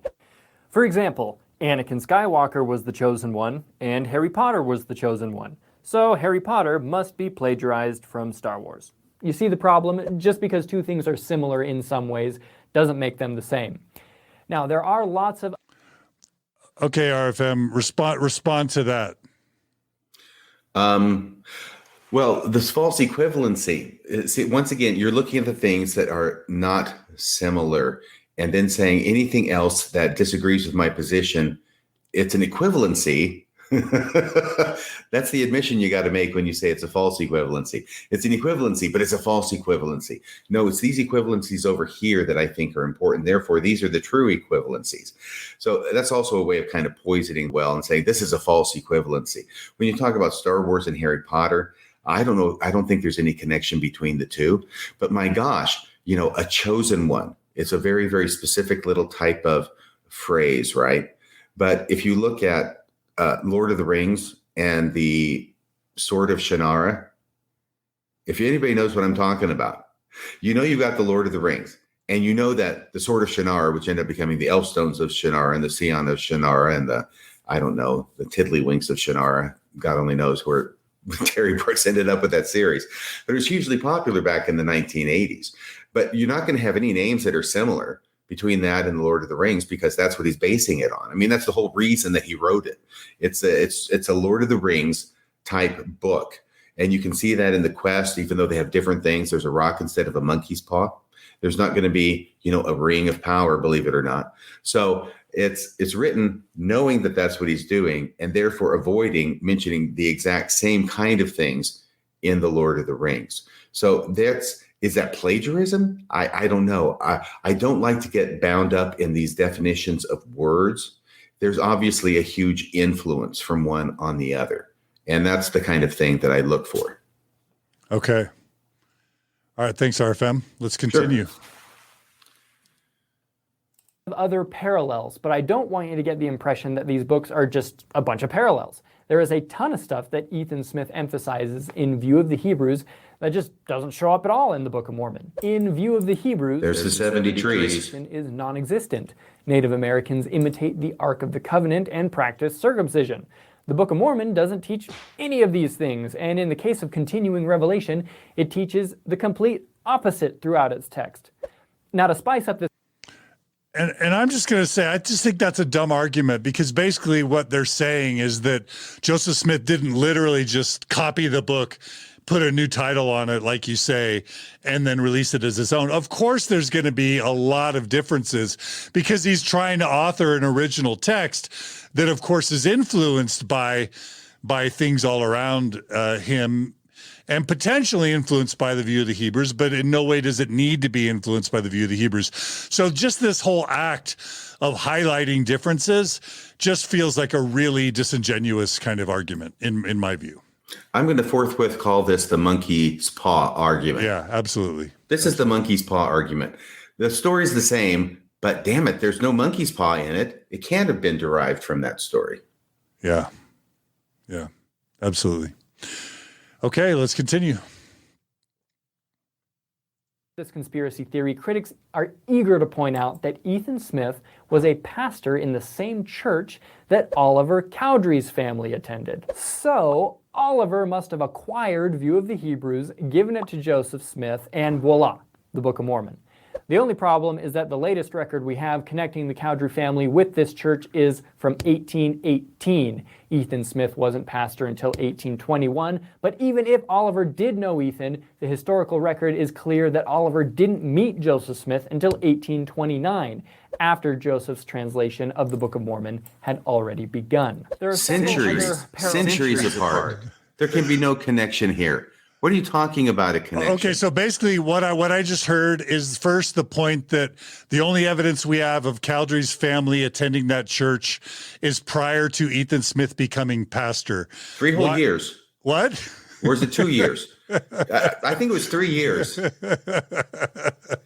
Okay, but then he's saying that there's no evidence of Oliver Cowdery and Joseph Smith ever hooking up until 1829, after the Book of Mormon had already been commenced. So right. Why checkmate, RFM, checkmate? Why is that not checkmate? Well, what he's actually doing, Spell it out. what he's actually doing is basically, this is really quite the connection. This is once again the attractiveness of this theory to students who are drawing this connection between View of the Hebrews and Joseph Smith. That we've got the Oliver Cowdery as the scribe, his family going to this church where Ethan Smith is the pastor, and we've got this whole lineup of things. And it's so attractive. It's easy to get committed to that. And that's what I'm saying. You don't have to be committed to that, because then this happens, right? And what they start doing is they actually start saying, they sound like a defense attorney.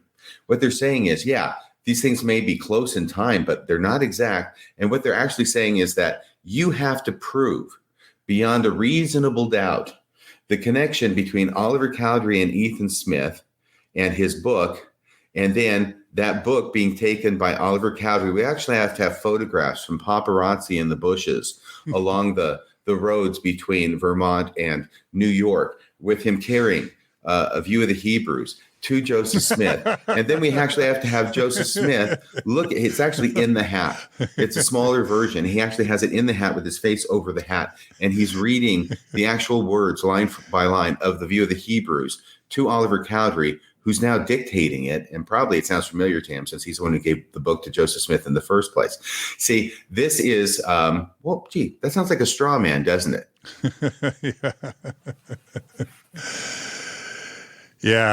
Yeah, it does. It's kind of like there's no evidence that Joseph Smith had sex with any of his, polyandrous wives or 14-year-olds. Like, what do they want? Like video camera porn of Joseph having sex in the barn with Fanny? Like, yes, yes, they do. What's the standard to then? It's not enough to have signed affidavits of many of his ex-wives or many of his wives saying they had sex with him in the very deed.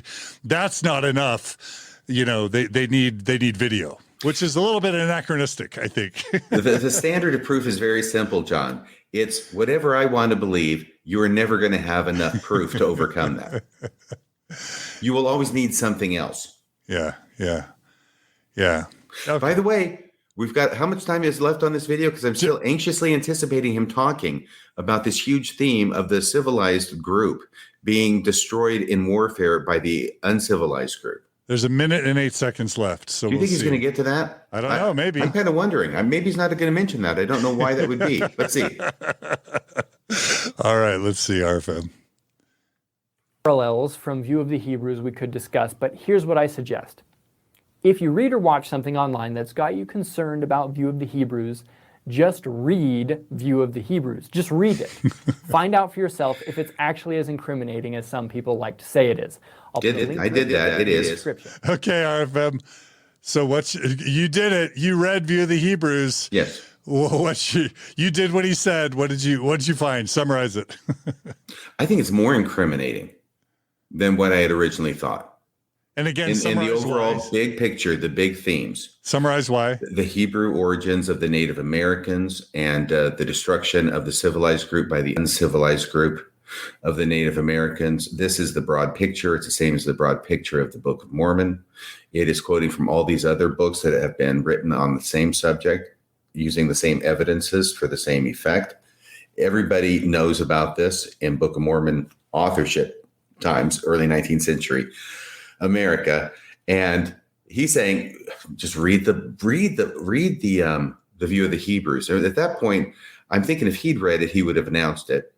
But it's like, this is a real tough book to get through. And I don't think anybody's going to take me up on this. Therefore, I'm going to go ahead and suggest they do this, knowing that, who's going to do that? It took me 40 years to do it. So if you actually read the View of the Hebrews, and what I've tried to do is to read it with a thorough background knowledge of the Book of Mormon, which I bring to it. That's just because of my past and my studies, but to try and be as objective as I possibly can in looking at connections and parallels and similar themes. And that's what I've tried to talk about during this podcast and give it as balanced as I possibly can. And I think that even looking at it in a very balanced way, the evidence is overwhelming that the main themes of the View of the Hebrews are the same main themes in the Book of Mormon. Yeah. All right. Well, we've got... Did he get to it? He's not going to get to it. By the way, By the way, I don't know who this fellow's name is. But I doubt that he wrote the script for this either. But whoever's producing this, whoever actually has read the View of the Hebrews to write the script knows that they're hiding. Yes. That is the thing. It's that these apologists and frankly church general authorities for over 100 years know B.H. Roberts put them on notice. They know that there are problems that are legitimate problems. And what they never do is explain the legitimate problems as they weave their narrative. Like even if you're going to reject the legitimate problems, I think if you're going to talk about complete honesty, you have a duty and obligation to explain to seminary students, Sunday school students, investigators, if you're a church that believes in honesty, if you know there's significant, credible problems with the narrative that you're trying to spin, an honest, responsible person acknowledges those when they're teaching the preferred narrative that they want to teach. Otherwise, they are intentionally misleading and deceiving people by withholding that information. And the church, through its missionaries, through its CES program, to this day is still deceiving people intentionally. And they've been doing it for just a long, long time. And the extent to which now they are publishing the Gospel Topics essays, publishing the Joseph Smith Papers Project, it's only because they've been shamed and forced to acknowledge these problems, either legally or because of Google, because of podcasts, because of CES Letter, because of the Mormon History Association, because of Sunstone, because of Dialogue. The church has been backed into a corner and forced to be begrudgingly half honest. True?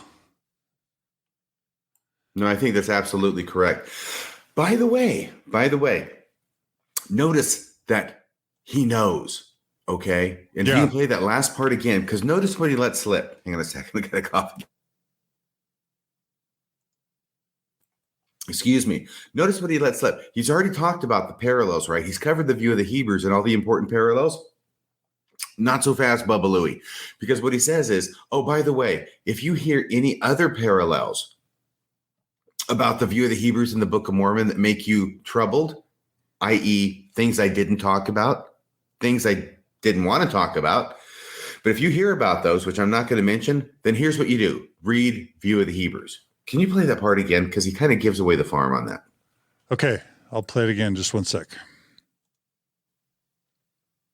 If you read or watch something online that's got you concerned about View of the Hebrews, just read View of the Hebrews. Just read it. Find out for yourself if it's actually as incriminating as some people like to say it is. I'll put a link to it in the description. Oddly enough, it's been published online by none other than the Brigham Young University Religious Studies Center, which I think shows you how threatened the church seems to feel about it. Yeah, I think that was in 1996, about 11 years after it was published by B.H. Roberts' family.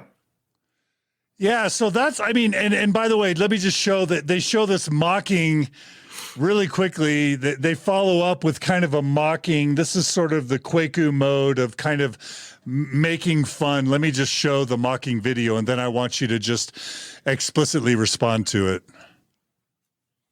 Feel about it.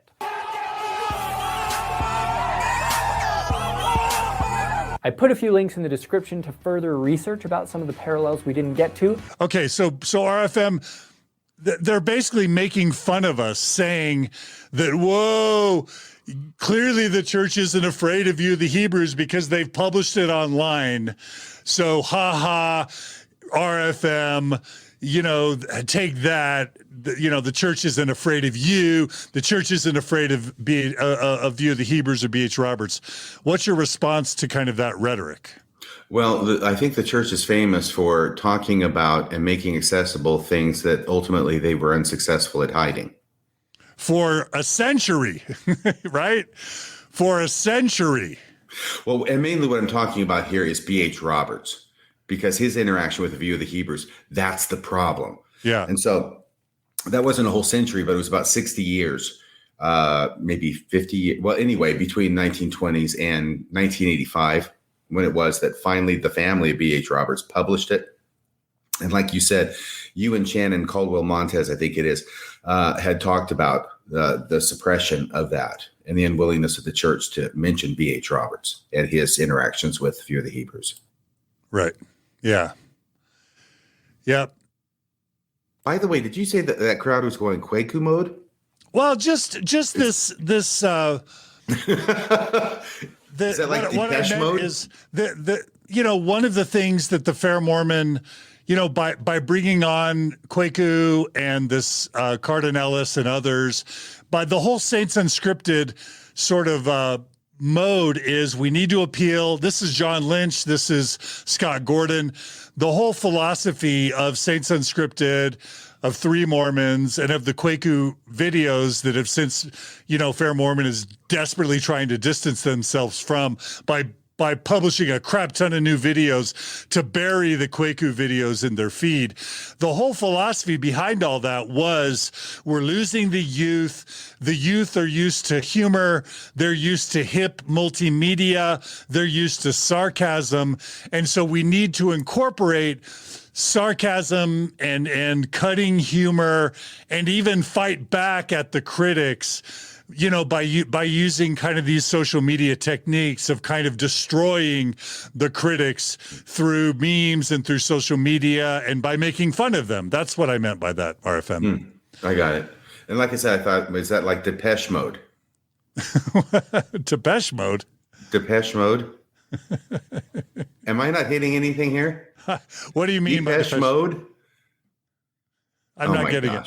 I'm not getting it. What do you mean? I'll let the listeners make some comments. Please, somebody educate John Dehlin about the highlights of 80s rock music. No, I know who Depeche Mode is. Oh, you know who they are. Okay, Yeah. good. Blasphemous Rumors, Lie to Me, Speak and Spell. I know who Depeche Mode is. I thought, is that like Depeche Mode? There was Okay, nothing more to it than that. I This know is who very, Depeche very Mode simple. is. Okay. It's just a name similarity is all. Don't look for anything deeper because there's no similarities if you go deeper. Okay, we've got like 30 seconds left, RFM. What do you think? Are we going to have them mention? Are we going to have them mention the important matches? What do you think? Oh no, they're gone. What we know is that they know about this huge red flag about the civilized society having all these wars with the uncivilized society, because the uncivilized society doesn't like civilized societies just on general principles. And so they just fight, and they all gather together on a hill. Anyway, and it's destroy the barbarians, destroy the civilized people. And that is just a little too close for comfort to be mentioned on a video that is designed to show that the Book of Mormon was not influenced in any way by a view of the Hebrews. Yeah. So let's let the video play out, but the rest is just kind of silliness.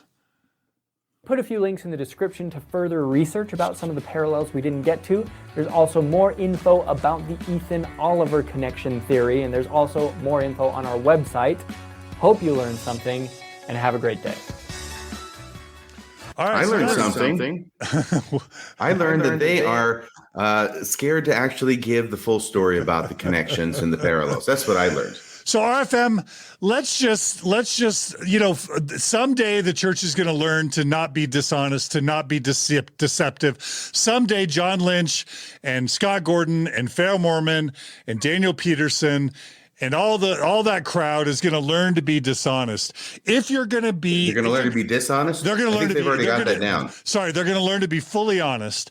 And what I want to give you is a chance to coach them. Terrell Givens, Daniel Peterson, Fair Mormon. If you're going to create an honest video about View of the Hebrews, and it could be 6 minutes instead of 5. It could be 7 minutes instead of 5. If you're going to honestly discuss View of the Hebrews and its potential connections with the Book of Mormon, with Joseph Smith, with Oliver Cowdery, RFM, what are the essential things that you must mention that they intentionally leave out so as to deceive? Just spell it out one more time. Okay. Well, they did a good job at the very beginning, I think, mentioning the similarities. But I think that you have to go further than that. And they also mentioned some dissimilarities, and that's fine. That's totally fair game.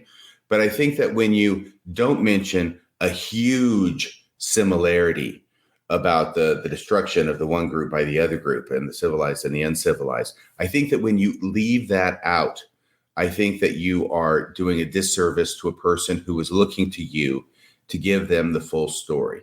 I think that's the main thing that I saw that was problematic in that particular video. And I'm just going to add my opinion, which is that I think if you're going to responsibly teach or try to inoculate people around Book of Mormon view of the Hebrews, you have to educate them about the mound builder myth.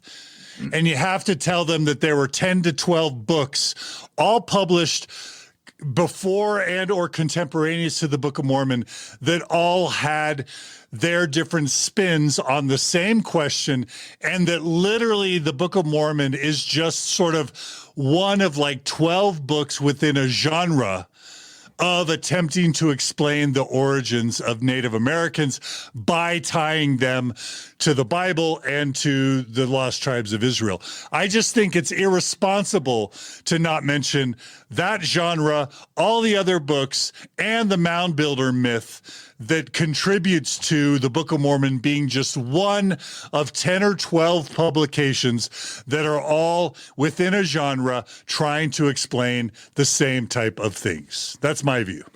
Yeah, I think it's a genre.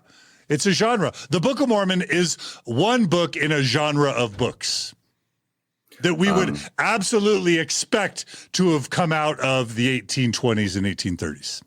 Yeah, and I hear what you're saying. I'd probably use just a little bit different words. I would say that the genre of the Book of Mormon is unique among those books, but they all have the same theme, and they're all arguing for the same conclusion. I just see the Book of Mormon as being a genre of the historical narrative as opposed to the argument, more like a lawyer's brief. And I'm not sure what the term is for that genre, but here you've got, and this is just very simple, right? You've got the view of the Hebrews and these other books, but view of the Hebrews quoting from Isaiah and others about the restoration and the gathering of Israel and how that's going to happen, how it applies to the Native Americans anciently.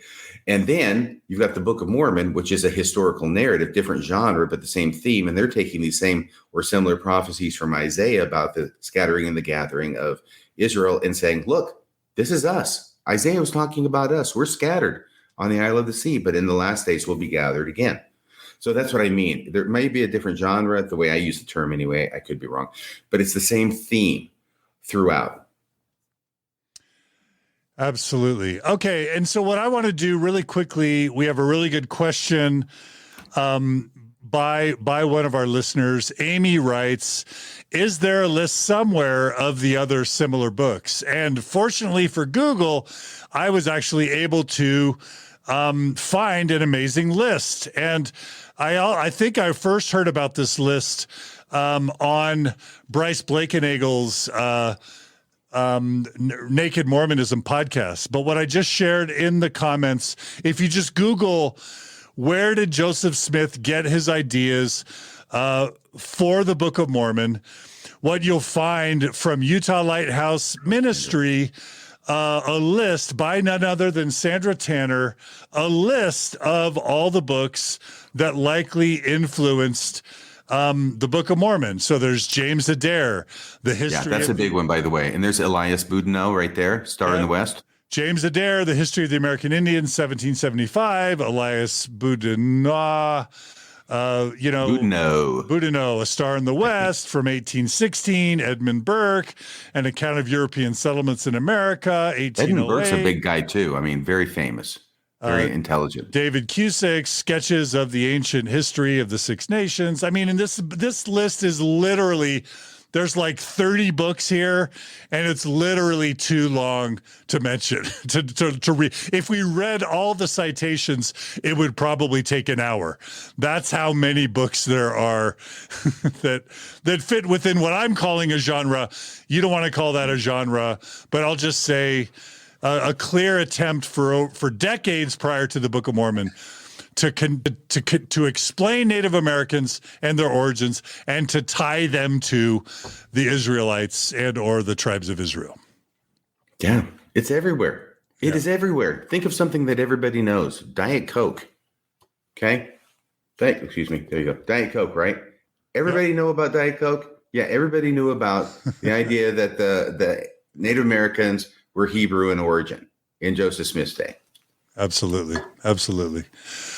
Well, RFM, did we make our point? Did we say everything we wanted to say about View of the Hebrews? I fear we may have fallen into the trap of Ethan Smith and said it over and over again. But they say that repetition is the key to learning.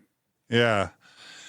Yeah. Yep. Well, I think Rob Barron wants to summarize you, and he's saying it is a forest. Is that what you're trying to say, RFM? Yes, and I think I've said it many times. I'll say it again. It is a forest. Yeah. Like my physics teacher used to say in high school, repetition is the key to learning. Repetition is the key to learning. Repetition is the key to learning. Now, what's repetition? The class would go, the key to learning. Yep. Rob says, can you please repeat that one more time? Oh, my Lord. Rob, you're going to get me thrown off the air. All right, RFM. Well, you are a treasure to all of us. And honestly, just the fact that you took the time to sit and read the entire View of the Hebrews, you deserve a medal, because that is not a fun book to read. So you took a bullet for all of us, RFM. I've read worse recently. It's not that bad, but it does take a little plotting. It's only 200 pages. It really isn't like the hardest thing in the world, but it is difficult. I know, only because so few people have done it, but Jim Bennett is one of them. And respectfully, my conclusion seems to be a bit different after reading View of the Hebrews than Jim Bennett's was. Yeah, which is that, we know that the Book of Mormon springs out of a cultural milieu like View of the Hebrews and literally almost 100 other books. So apologists, stop making the plagiarism argument and start educating your members about the Mound Builder myth and all of the other books that came out before both the Book of Mormon and View of the Hebrews that clearly, that clearly say what we've been saying for the past 3.5 hours. RFM, we love you. How can people follow you and support you in what you do? Oh, I'm so glad that you asked. Tell you what, we're running long here. If you want, please go to radiofreemormon.org, make a recurring monthly donation there, $10 a month, $20 a month, $50 a month, whatever you can afford. Your contributions will help keep Radio Free Mormon broadcasting behind enemy lines. No job is too big. No fee is too big. Thank you. That's about all for tonight. Until next time, this is Radio Free Mormon, signing off the air.